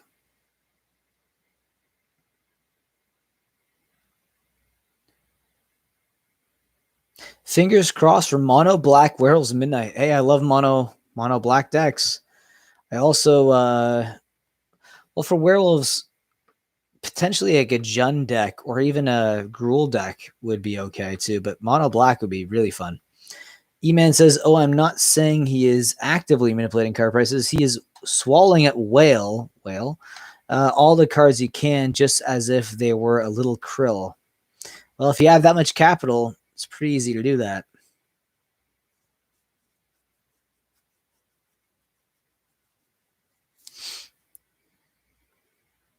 Yeah, thanks. Yeah, the shorts, a little flashy here. Yeah, they're more bathing suit than anything else.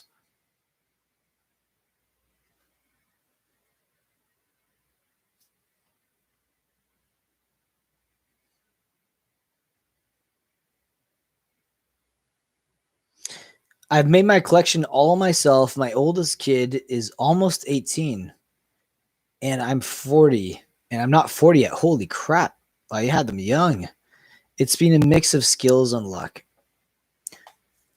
So you're still not even 40. So I'm 33. So you're probably just a little older than me. That's crazy. I don't even have a kid yet. Hearing that you already have an oldest kid at about 18. Wow. Well, at least you got them out of the way early, right? When you're like young and full of energy. That's good.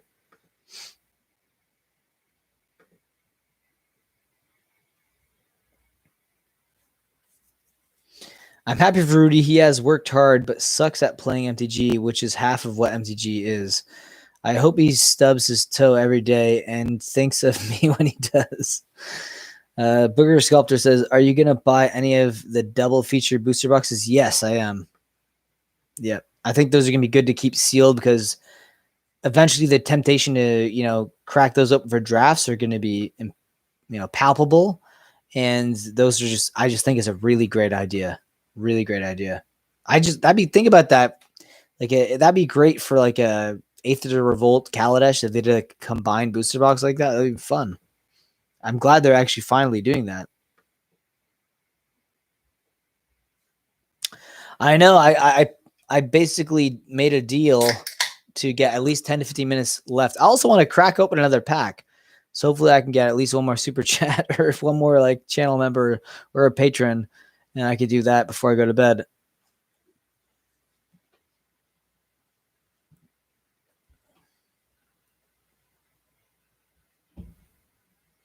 I'm 39. I have a senior and a kid. Wow. That's crazy. That's quite the spread. E-Man says, my kid is older than MTG. He's 31. So how old are you, E-Man? You got to be at least, I'm guessing 49 at least.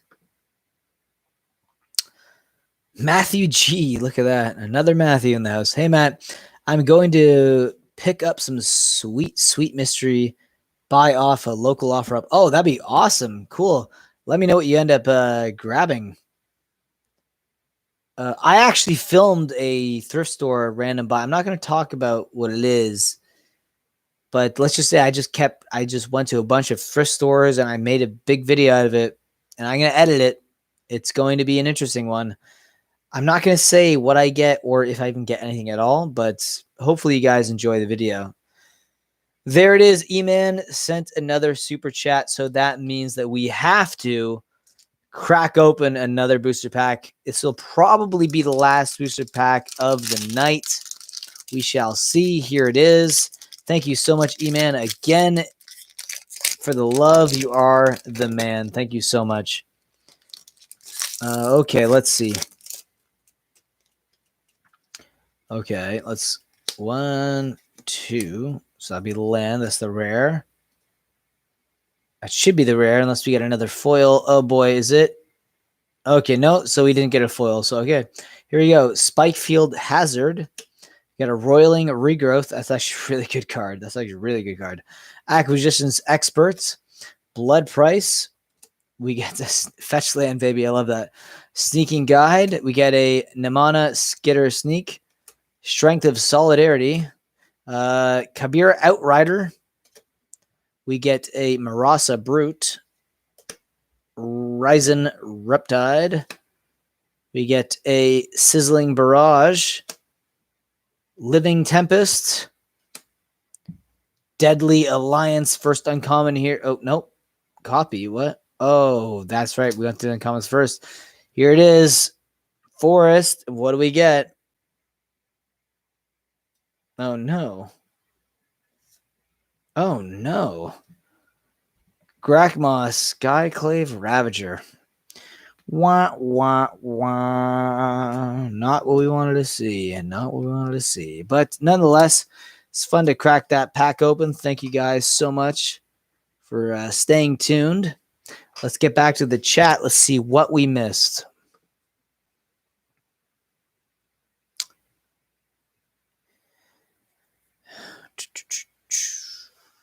Coach says, I'm not a big Rudy fan anymore, but some of his insight is amazing. Yeah, no, and to be honest, he's a smart guy. He's a smart guy. I do watch his content. I'm not going to pretend like I don't like Rudy because I actually do. I do watch his content, and he's a smart guy. But I mean, he doesn't need to do these videos. He's wealthy enough. I mean, I guess he likes doing what he does, but yeah, no, I get where you're coming from. Jason says, I mean, look at the print runs and which Rudy collection vids. You can see he is acquiring a lot of what's out there. There's people will have to go to him to get later down the road. Yep. Especially because the older sets, they always disclose their print runs. So and there's some cards that are destroyed, right? So even when I do my market movers, when I tell you a print run on the ABU sets, well, not ABU, the Four Horsemen sets. So when I'm talking about print runs for anything like Legends, Arabian Nights, Antiquities, and all that, that's the numbers that they've disclosed that they actually printed. Doesn't necessarily mean that that's how much there are out there still. A lot of them are probably destroyed. Very rare. And Rudy knows that. And that's why he's been slowly buying as much as he can, acquiring a massive allotment of them. Hey, Matt, what happened to your computer? How did you fix things? So what I did is I just went into my applications and I ended up uninstalling a few programs that were on there. I didn't even realize were still on there. And that sped the computer up a little bit. It doesn't mean it's fixed. It's running a little better than it was before. Still, there is issues that are ongoing. So I'm still saving to get another computer. I'm probably going to buy one. I don't know. My goal was around Christmas. I might have to maybe do it a month earlier or so. It really depends on how this computer runs the next month or so. I know it's the summertime, and even though this studio is in the basement, so it's the coolest place in the house, this month of August has been ridiculously hot, and the heat could be actually affecting the computer more than it normally would. So in the wintertime, I'm hoping that I can buy a few months, if it cools down a bit in the fall, and then maybe I can actually use this a little longer. But regardless, I think I'm going to buy something around Christmas. I have the funds. I just don't want to dig into, I don't want to dig into my savings, my stocks, my joint account with my wife. I don't want to sell my Magic cards either, but I'm gonna have to figure something out.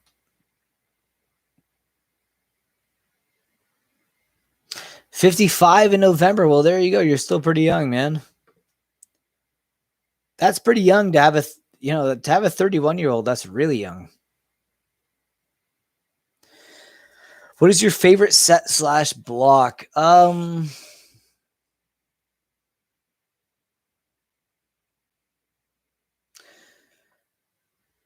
Wow, that's a hard one.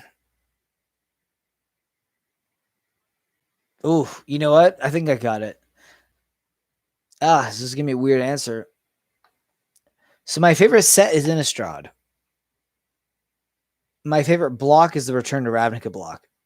Return to Ravnica, Gatecrash, and Dragon's Maze. Yes, Dragon's Maze is definitely the worst of them all, but I just love that block because I got into playing more competitively around that time era. So there's a bit of nostalgia that I associate towards that set, but also I love the guilds, and it's always something that's going to resonate with me. The mechanics in the sets, the playability, the decks that I built during that era. I just love it. Matthew says they have a binder full of Onslaught cards. Not sure what's in there. Oh my God. If you found a place that's a binder full of Onslaught cards, and if you can get it for a good deal, just try to find a way to get the whole binder. Remember, the original fetch lands, were in the Onslaught block, and all of those fetch lands have went up to over the $100 mark pretty much. So very good buying opportunity if you could find that.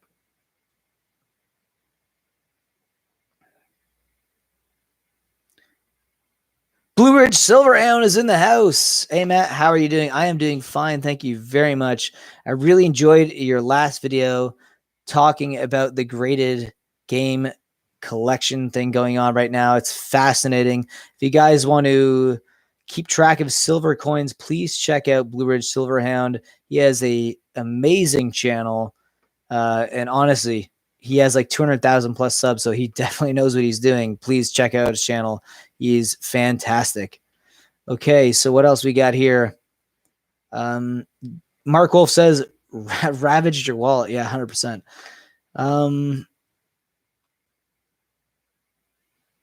ABU Four Horsemen is my favorite. Next is Onslaught. I love Onslaught. Onslaught is another set that's one of my favorites, mostly because it was the original set to have the fetch lands.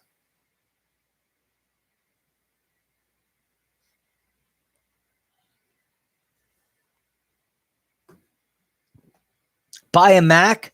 That's blasphemy. I use a Mac at work, and I feel like me using a PC at home keeps me diversified.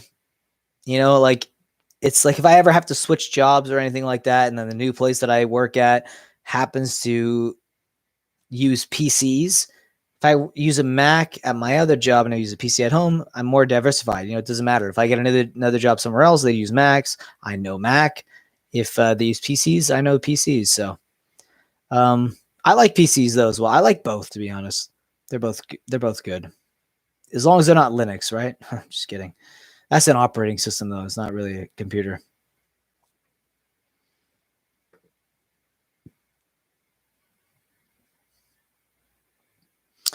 My second favorite set is Ikoria. Yeah.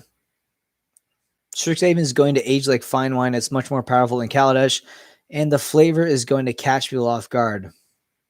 Yeah, maybe. And it's one of those sets that you can get pretty cheap right now. So if that is an investment opportunity that you believe in, then it's definitely a good time to get in there right now while it's cheap. Jake says, I started playing interest during RTR Dragon's Maze. Yeah. Return to Ravnica. I love Return to Ravnica. I think I actually might like Gatecrash the most from that block. It's hard to say. It's because I liked Boros a lot when I was playing competitively during that era. But, come on. RTR, Cyclonic Rift. Yeah, this is crazy. Call Time might actually be a sleeper set too. There's some really powerful mythics in it, and you're also using the snow-covered lands as your basics. Sell fuel sealed boxes for patron subscriber openings. Recoup investment, more content and benefits for all. No seller fees. Yep, 100%. That's actually a good opportunity. That's smart. Yeah, thanks for that, Coach. I might consider it. I have a few boxes that I might consider opening for that.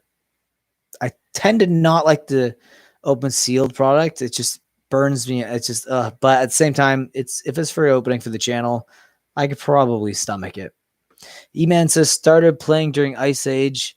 Not my favorite. OG Ravnica set would be my favorite playable set block, but as far awesome MTG cards, it would have to be Legend. Oh yeah, Legends is fantastic. First time we actually got Legend cards and that beautiful gold frame that stuck around for years.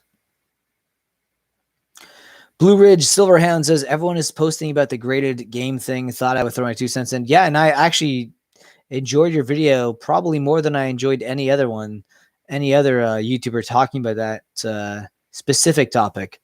But again, yeah, guys, check out Blue Ridge Silverhound's channel. Yeah, 200,000+ subs, amazing content. Really, really, I'm learning so many things about silver coins through his channel, and I really think you guys should check him out. Jake says, I've been subbed to the Blue Ridge for about a year. There you go. Boom. You didn't even have to look at that. Look how that overlaps perfectly. Easy says, Invasion was an amazing block when it came out. Yeah, it was. Yeah. Actually, Invasion foils have been really going up as well. They've been really, really going up. It's one of the sets to have those gold frame foils. That's also one of the things pushing it up as well. But yeah, if you watch my market mover videos, you'll have noticed there is a massive interest in Invasion foils.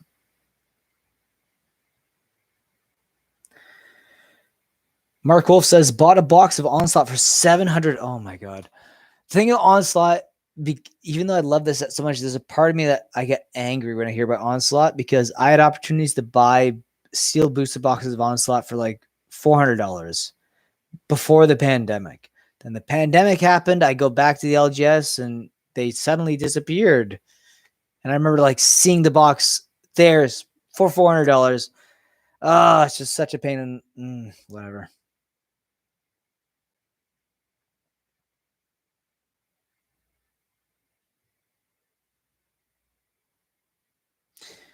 Charlie Peterson says, I got a tote of 4,000 cards for $40 last week at the thrift store.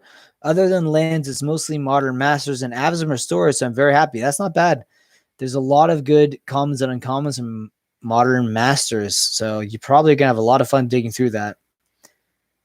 Gem Mint says, I always loved the Mirage and Tempest block. That was when I was really playing a lot as a kid. Great times. Yeah, that is great times. I wish I was playing when I was a kid around that era. That would have been fantastic. Tempest, whew, you're talking slivers. You're talking reserve list cards. Great lands as well. And Lotus Petals.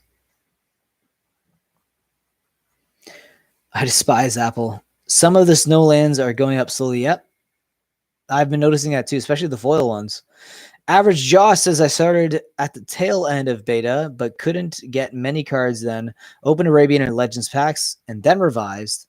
My friends were all buying sports cards, and I was wasting my money.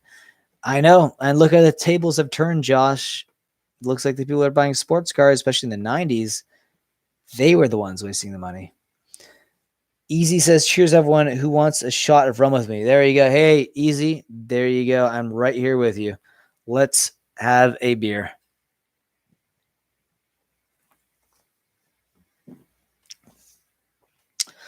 The Comment Master says, the most expensive thing that I would get for a given set is a bundle. I used to love opening up I call them fat packs. But I used to love opening up fat packs. But I don't know. The value just didn't really seem worth it anymore. And I feel like booster boxes, right now, set booster boxes are probably the way to go. Collector booster boxes, there's always a massive retrace in price. Every single collector booster box that's ever came out since they released them, after a few months, they always go down by like 20-30% at your LGS. So just don't, if you're going to invest heavily in collector booster boxes or any sealed product, especially for standard releases, just wait a few months, wait for the dip to happen, buy into them then just hold them. Someone say 7th edition foils. I guess I'll send you some land. I'd love the 7th edition lands. If you sold me some of the, oh God, that's insane. I love those lands. Blue Ridge says we will get you to 10K in no time, Matt. Hopefully, Blue Ridge. Hopefully. I don't think I'll ever get to your status one. Like, unbelievable. 200K. But you know, your channel is unique. I don't see a lot of silver channels. I don't know if you watch Uneducated Economist, Blue Ridge Silverhound, but he talks a little bit about silver. I like George Gammon as well. He's a rebel capitalist. He talks a bit about gold, silver, but more just the macroeconomics. But yeah, your channel is fascinating. I remember I binge watched, I think it was like for 5 hours straight. I was binge watching all these things on your channel about coins. And I was like, I had no idea. But a lot of the coins you talk about are American coins. So like here in Canada, I will come across every once in a while American coins, but for the most part, just Canadian stuff. But fascinating. There you go. Thank you so much, Charlie. Thanks for the sub. Means a lot. Hopefully I can get to 10K one day. Hopefully by the end of this year, I'm hoping I get to 10K.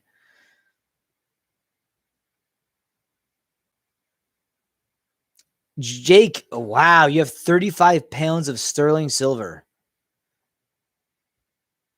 What do you think about that, Blue Ridge? That's quite amazing.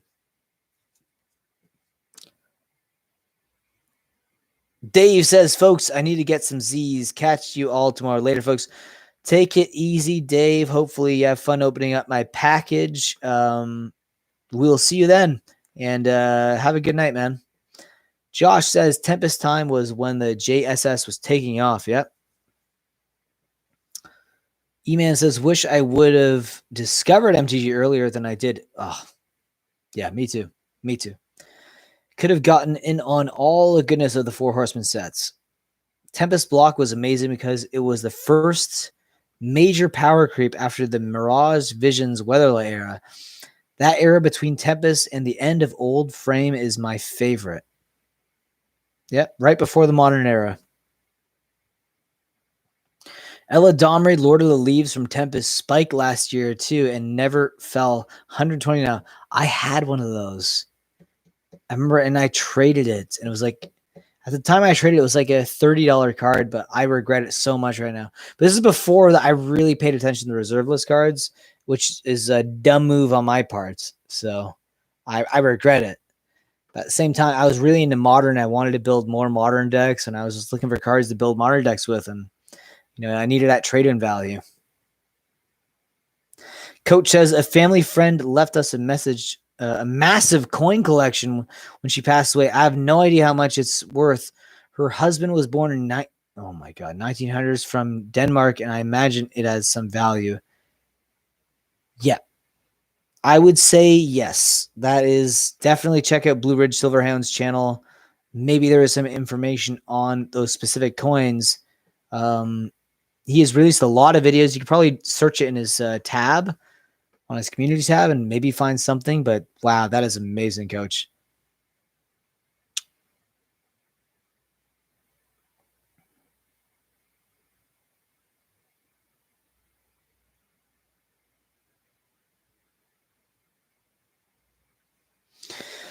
Okay, got a lot of comments to go through here. I used to play Dungeons and Dragons. I went for my LGS in 93 to the store owner offered Arabian Nights packs, and I turned them down. I had enough hobbies. He ended up returning the box. Really? Wow.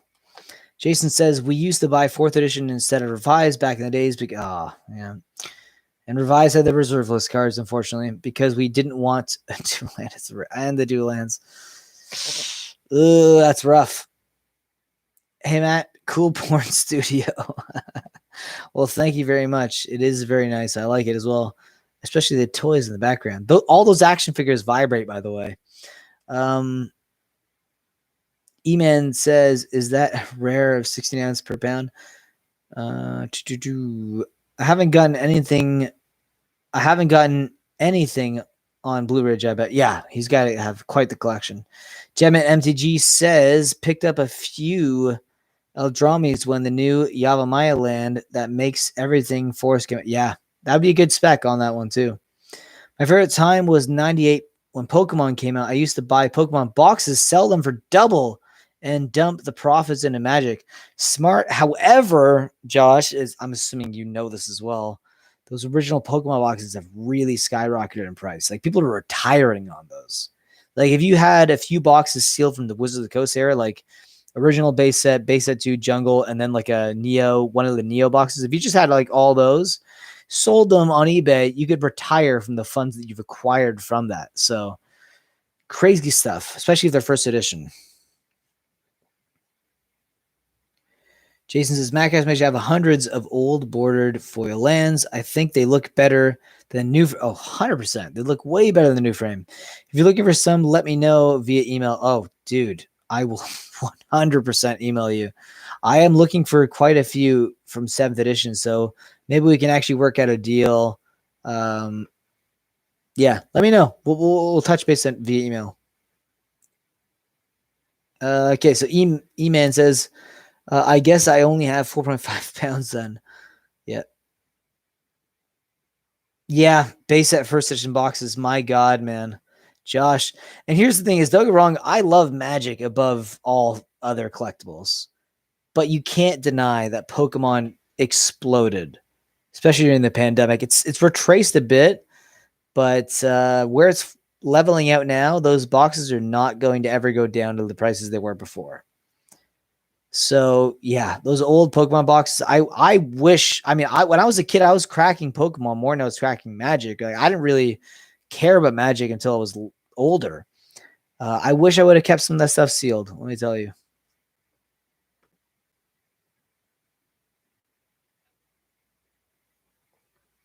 Do you think Pure of the Vault? Yeah, that's a good card though. Will ever go up 25 cents for net? Yeah, I think it will. Yep, that's one of the cards that I've been keeping an eye on as well. That's going to go up eventually. 25 cents, that's a pretty good spec. Because even if that goes to $1, if you buy like a few hundred copies, that's a pretty good spec. I would check TCG Player for that. If you could find a lot of copies for a decent price, that's a good spec. Jake says, I have far. I was going to say it's also, I think, the best bulk rare from the set. I have far more on Magic cards and cars than anything, though. Wow. And cars? How many cars do you have, Jake? Holy crap. Josh says, had 20 Jungle First Editions at one point. I was in 10th grade. Yeah. That is a hustle right there. I was a little kid back then, though. So I was not in 10th grade. I was like, when Jungle came out, I think I was in grade 7. Maybe, no, grade 6, actually. Yeah.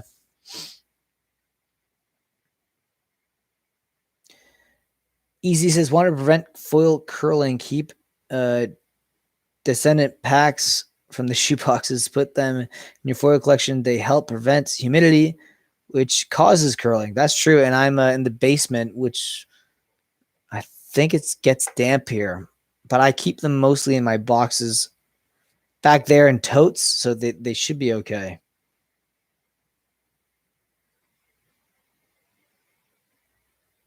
Yeah, no, Pokemon is nowhere near as fun to play. Magic is way better for like a gaming perspective.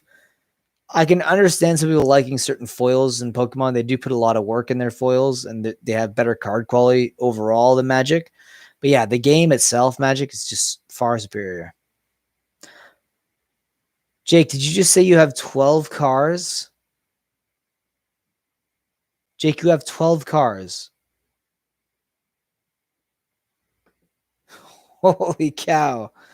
That is unbelievable. Okay. Wow. Jake, you got 12 cars. That is awesome. That is amazing.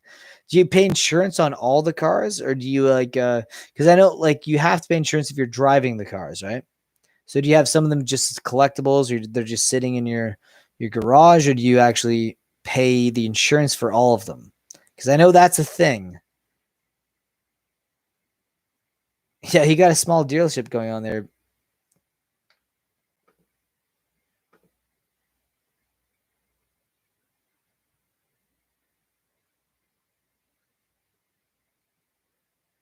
There you go. Okay, so you don't have insurance on all the cars.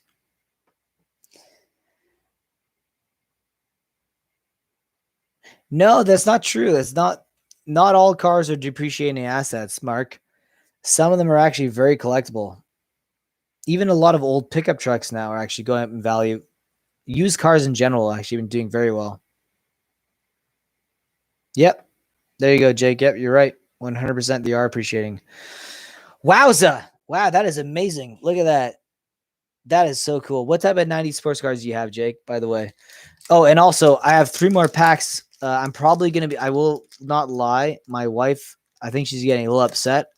I do have a few more packs to open up if anyone wants to join the channel or send a super chat.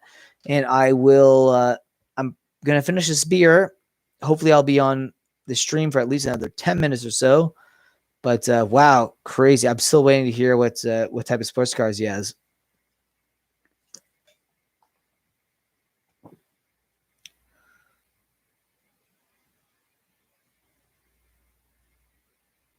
Crack that whip. Yeah, it's about to happen. Josh says, I like the card diapers now. No wifey Sunday fun day. I know. I want it to be a Sunday fun day. Well, it was. We had a barbecue earlier where I had some ribs and some sausage, but I always have to stream on Sundays.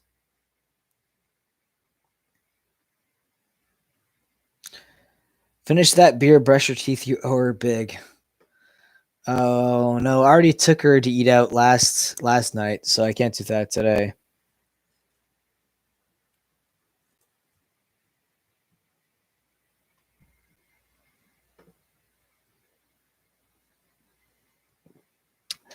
That fold over dragon shields, yeah. I got some dragon shields beside me, sealed. I might. Well, I have to ship out some cards soon for my patrons for the reserve list here. I have to buy more top loaders as well, so I'm gonna have to do that soon. He says, "Keep Mama happy. She's a gem." Yes, she is. I do like her very much. Jake says 1997 Mitsubishi Eclipse GSX. I actually have 2 good call on the old trucks and I'm actually getting drunk. I'm getting those little I'm getting those little hiccups there. 79 Chevy square body with 454 big block. You probably don't want a novel though. No, not bad. The Mitsubishi Eclipse. I do know those cars. I'm not well versed in. I'm not like massive into cars. I don't like. I mean, I got a Honda Civic, so that's how bland I am when it comes to cars. But I do appreciate your insights on that. Mark says, when will we get a Veronica narrated market movers? Good idea. That's a good idea. I was gonna maybe on April Fools. If I can get her to narrate market movers for April Fools, that'd be kind of funny, actually. Sir Flipstar says, I need to flex a bit. Bought myself a Bazaar library and 2X BGS 9.5 City of Bottles. Thank you, crypto. Boom. That's the way to do it. Congratulations. That's how you buy the dip and sell on the rip. Easy says, cheers. Coach, 96 4Runner, my old baby before I rolled it. Oof.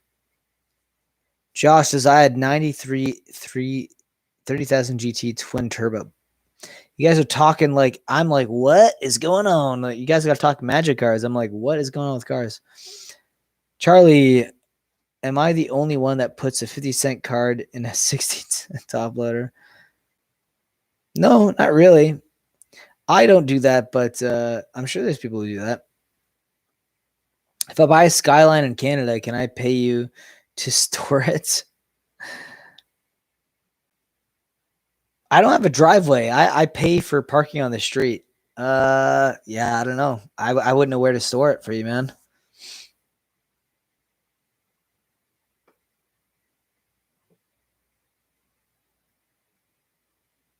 Kia Forte. I'm a baller. Hey, I like Kia. Hey, Kia is basically that's the same thing like as a Honda Civic around, right? Around that. So we're in the same boat, easy. Josh says I have a Kia Sportage SX now. Not bad. That's actually a decent car. I like those cars. Um,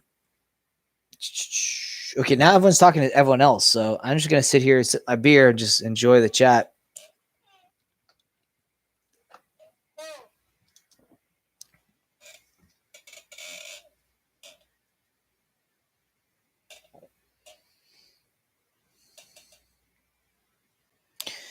All right.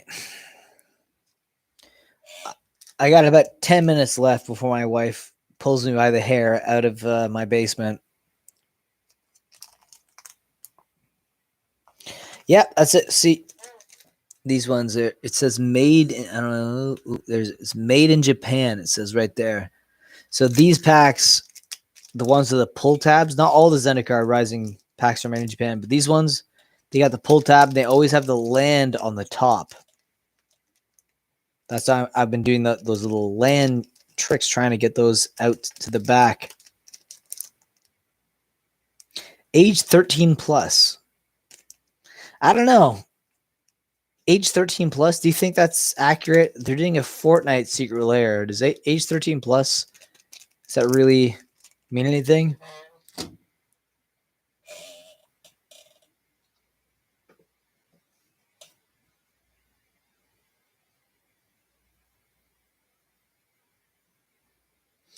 Matt, you don't have a driveway. No, so the house that I'm in, there's a driveway, but it's for the house beside. It's weird. Yeah, so I have to park on the street. Jake, I have some people who get them from overseas, big crypto kids. Matt, what are your favorite movies? Ooh, Spider-Man 2 is one of my favorite movies. Nocturnal Animals, American Psycho, Memento, Evil Dead 2.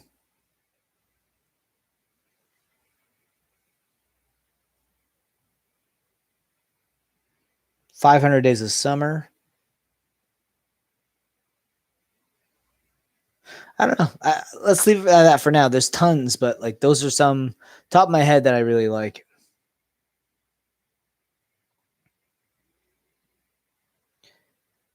If you need top loaders, I got you with the box. Have so many from 3 years ago when I was buying Alphabet. Oh yeah, that'd be amazing. I actually really do, because every month I have at least 11 patrons that I have to ship out to every month with a card and a top loader.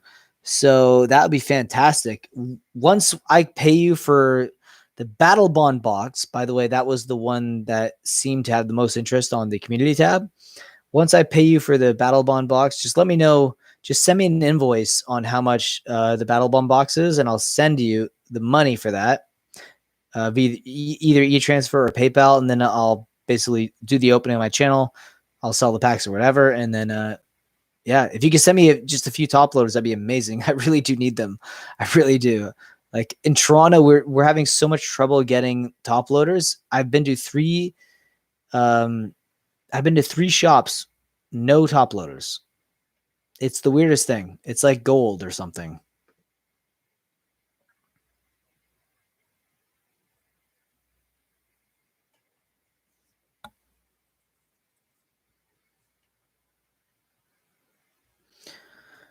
Joshua Redemption, yeah, that's a pretty good one. It is a really good one. It's definitely up there. Do you believe if they would reprint Imperial Seal or remaster Portal 3 Kingdoms, it would do anything for the prices for the single? If they reprinted Portal 3 Kingdoms, would that? Oh, that's a good question. Okay, because it's not reserve list, but it was still a very limited print run for that set. See, I think a good example would be, so you look at Imperial Recruiter, right? That was printed a lot now at this point. We could say it's been printed a lot. You know, it's been printed in 25 and now Modern Horizons, and they had different versions of it as well. Modern Horizons. I don't know. I think it's going to take a hit for the value of the set Portal 3 Kingdoms originally, but I think over time people will realize, wait a minute, why is the set going down? They still have a limited print run number, and it's these the set's still very collectible. Maybe people will go back and buy into that set, and I think the prices will go back up, but I think there's going to be a short dip on the prices if they do like a Portal 3 Kings remastered set. I guess that's the way I would look at it. That being said, though, let's crack open a booster pack. Thank you so much, Jake, for the super chat. Got any shots? I do not have any shots, actually. Just beer with me right now. Okay, let's see what we get. Let's see what we get, Jake. Jake, you are the man, dude. You really are the man. The man with the plan with a lot of cars. Let's do this. Put these back. 1, 2, 3. Ah, Shizen. Master of Winds. Actually not a bad card. Damn it. I got the rare first. That means I think we have a foil. I think we have a foil. Bayne Vale. We got a Scion of the Swarm. This is our next uncommon. A Veteran Adventurer. And then we got our Dryness Silencer. Let's just go. Yeah, these are all just... What's our foil? Okay, so we got our Full Art Mountain. And our foil is an Angel Heart Protector. Not too bad. Not too bad. Thank you so much, Jake. That was wicked. I guess I don't have any shots. I do have my beer that I do have to finish before I go to bed. Luckily, I work from home, so I won't be hungover. Don't worry about that. But I basically just have to go from my bedroom upstairs to the basement, and that's my work. So I will be working from home, though.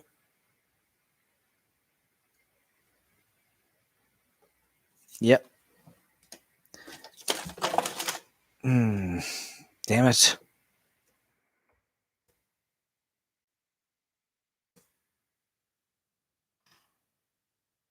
Let me know where you guys do you guys work from home in the comment section? Let me know.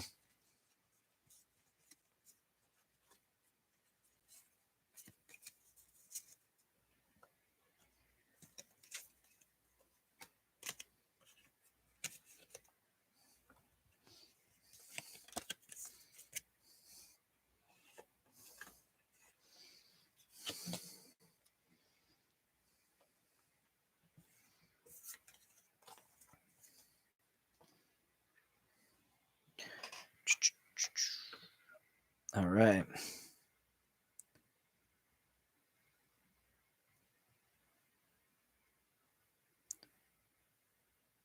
Do not buy Imperial Seal. You know, that card has been rumored to be reprinted for so long, and it still hasn't seen that reprint. It's crazy. Yep, definitely supply chain issues. Well, remember, they need oil to make plastic, right?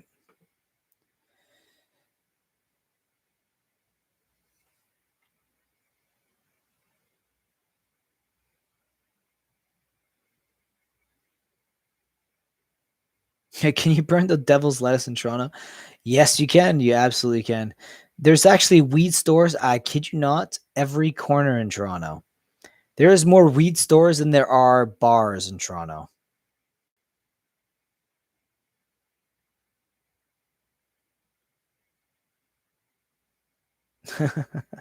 Yeah, that's true, Jason.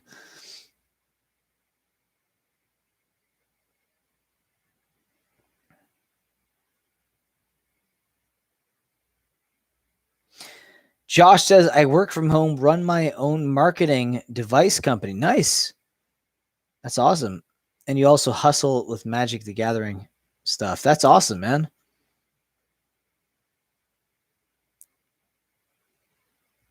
I studied marketing in night school after my film degree. So I know a bit about marketing. I still have to get one more credit to finish my certification for it. But because the pandemic has, for some reason, affected Toronto more than it has other places, I still can't get my last course done, which is the sales course. And there's no online version of the course, so it's like it has to be in person for the sales part of the course. So I'm still waiting for that so I can go to school, finish that, and get my marketing certificate done.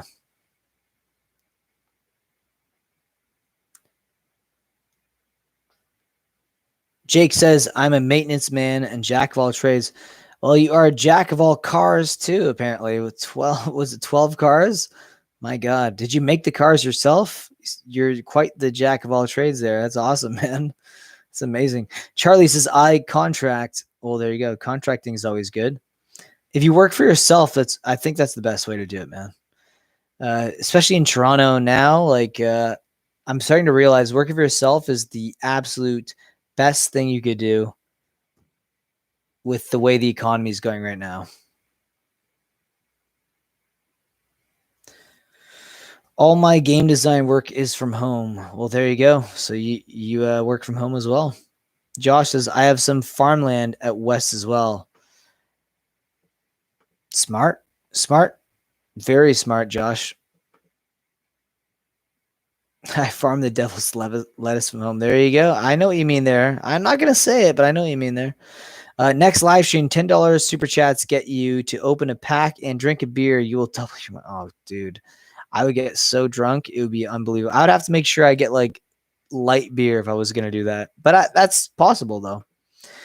Coach says, I've worked outside nearly every day for 20 years. Me and offices don't mix. What do you work outside? I'm actually curious, Coach. I've always wondered what you did for work because you've always seemed to have great ideas when it comes to SEO, titles, marketing, and stuff for my YouTube videos. So very curious. Work from home doing engineering design work. Boom. There you go. That's amazing. Always happy to have some engineers on the stream. I mean, hey, engineers and magic, they just go together. Josh says marketing, not marketing, marking, like part marking for aerospace and government. Okay. That's even more. Wow. Okay. I'm even more impressed. Jason, does retired Navy mean work at home? If so, I work from home. Yes, I guess it does.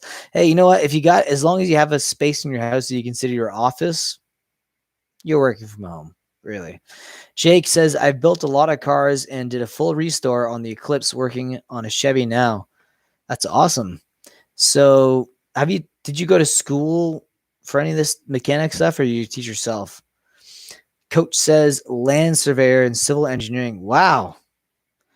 Yes, that's impressive. Civil engineering is pretty hard to get into in Toronto. All right. Okay. Well, let's keep drinking this beer. By the way, I actually think this is like the longest live stream I've ever done. My wife is probably furious right now if she's not already asleep. She's going to kill me. Like, actually kill me. So, but I'm doing it for you guys because you guys are the best. So, I use a machete on a regular basis. No way. That's crazy. Jake says both I went to college for both automotive tech and computer service tech. Crit stream. I hope wifey doesn't get mad. She'll get over it. I don't know. Veronica, if you're still with us, drop a line in the chat. I think she might be asleep right now. She's probably pissed off me. Hopefully she's not too upset. Hopefully she's not too upset. She probably is, though.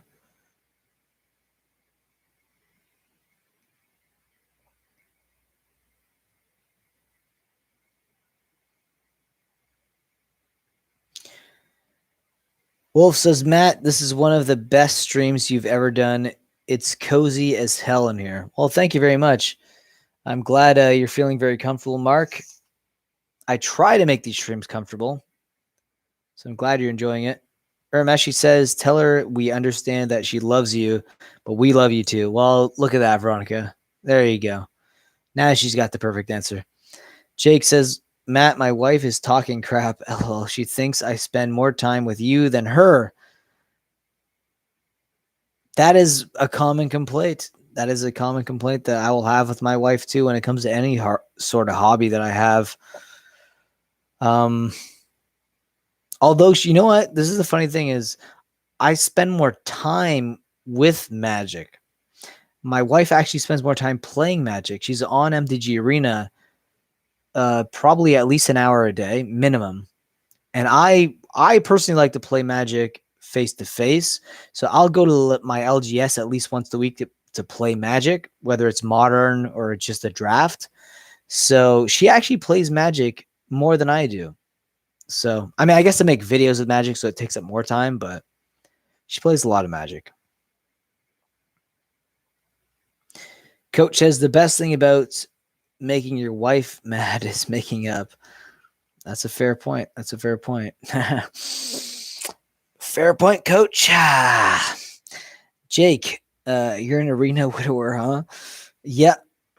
Once she got into arena, that was it. That was it. Have you ever used Echo MTG? Yeah, I do. Yeah, I had a collection that I had on there for a while, and like a lot of the cards, like I've sold and bought in different cards. So like whatever it gives me, like weekly binder reports that are so off because I'm like, yeah, I don't have that card. I still have that card. Traded that card, and I have that card. So I just don't pay attention to it. But it is a great resource though for tracking prices as well.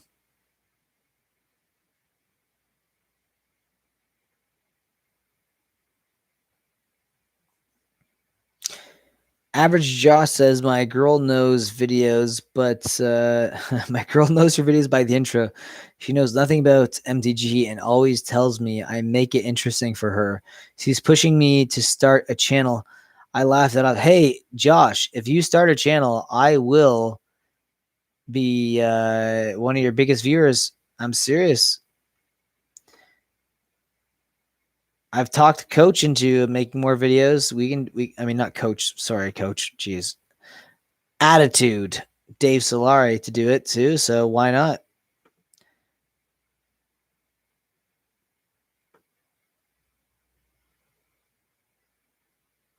Yeah, Edwin uses that as well. You're right, Josh. Yeah, I had him on. Do you think I should get Edwin on for another Mattcast? Do you think, Josh? What do you think?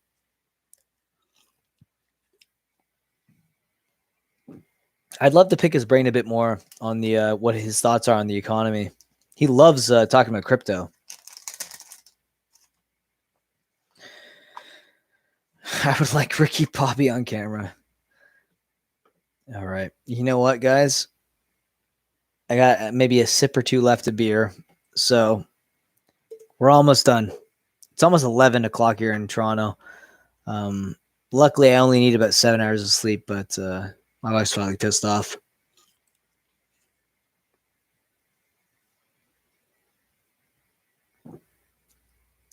No, this is a land shark. It does look like a Coors Light Banquet, though.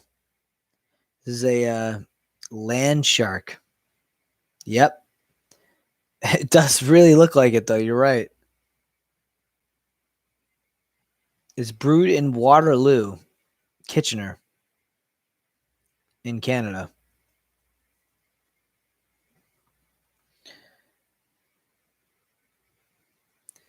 All right. Good night, Jake. Thanks so much for joining, and thanks for the super chats. You are the best, man. Steph, damn, it joined at the end. Yeah. I have a few more sips left. We're here for a little bit.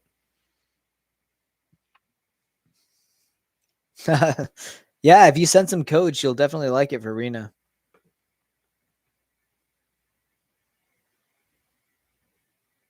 Yeah, I know. I guess I'm just having too much fun on the stream, man. I guess I'm just having too much fun.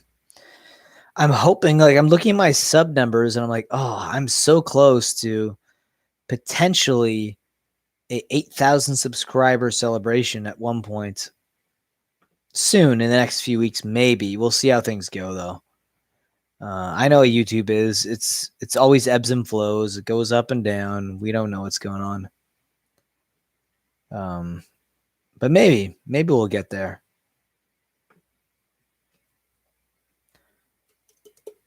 All right, Coach. Have a good night. Good night. See you on the Movers video. Can you, me, and the bad boy interview on a Market Movies intro outro? Yeah. Yeah. I want to get Bad Boy on again at one point.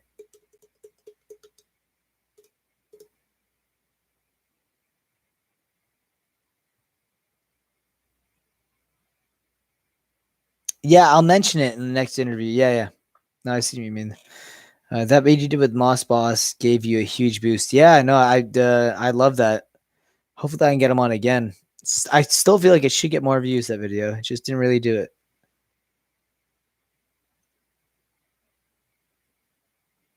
Yeah, that could be good too. Yeah, round table. Yeah, I'd be okay with that. Get like 4 people on.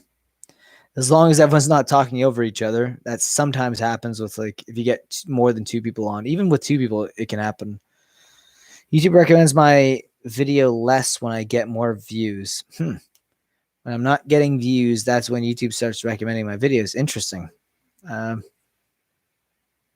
I guess that can be the case. I'm not sure. I got to look at my analytics more to see if that's. Jason says, curious if the outro on the market mover caused less views. I don't know.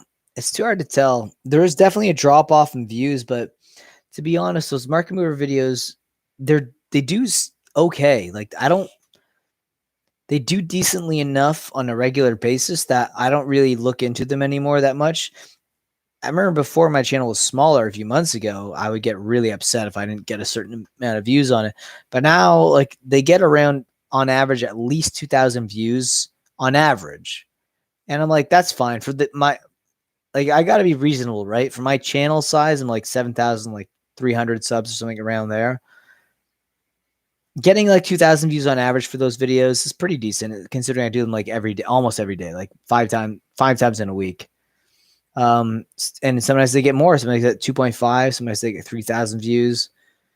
I don't know. I feel like if I got like 10,000 views on those videos and I was releasing them every day, that would be really good. Like that would be insane. The only way I can get to that threshold ever would be if Magic the Gathering as a game just grows. I don't see that happening anytime soon. Maybe after the Netflix show comes out, that's potentially a possibility, but who knows? Do you think more live streams versus vids makes a difference? I don't know. I don't think so. I've heard mixed things about live streams too. I've heard live streams actually hurt your growth on YouTube. I've heard that before as well. I don't know if that's possible. I don't know if that's true, but I have heard that.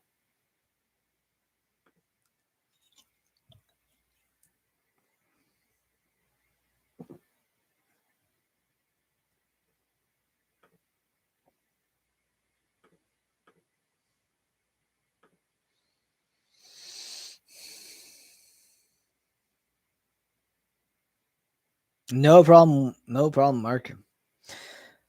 Well, now that you're saying that, I should probably get going. Holy crap, the stream was very long. And this is the second. We had like a 30-minute stream before this one even happened. So we've been on here for a while. So thank you guys so much for tuning in with me today. You guys have been the absolute best. Honestly, just so happy to have you guys as subs. And I'll be on again next weekend. I won't be on again. I'll be away for a wedding engagement party. So I'll be on maybe next week after that. I don't know. I might be gone for like 2 weeks for not market movers for these live streams. So that's why I was really reluctant to call it a night, because this might be a while before I do another one of these. But regardless, thank you guys so much for taking the time to jump on the stream with me and chat. It's been a pleasure, and I will see you guys hopefully in a few weeks. If not, you're going to see me anyways. Well, hear me anyways in the market mover videos and see me in other videos. So with that being said, have a great night.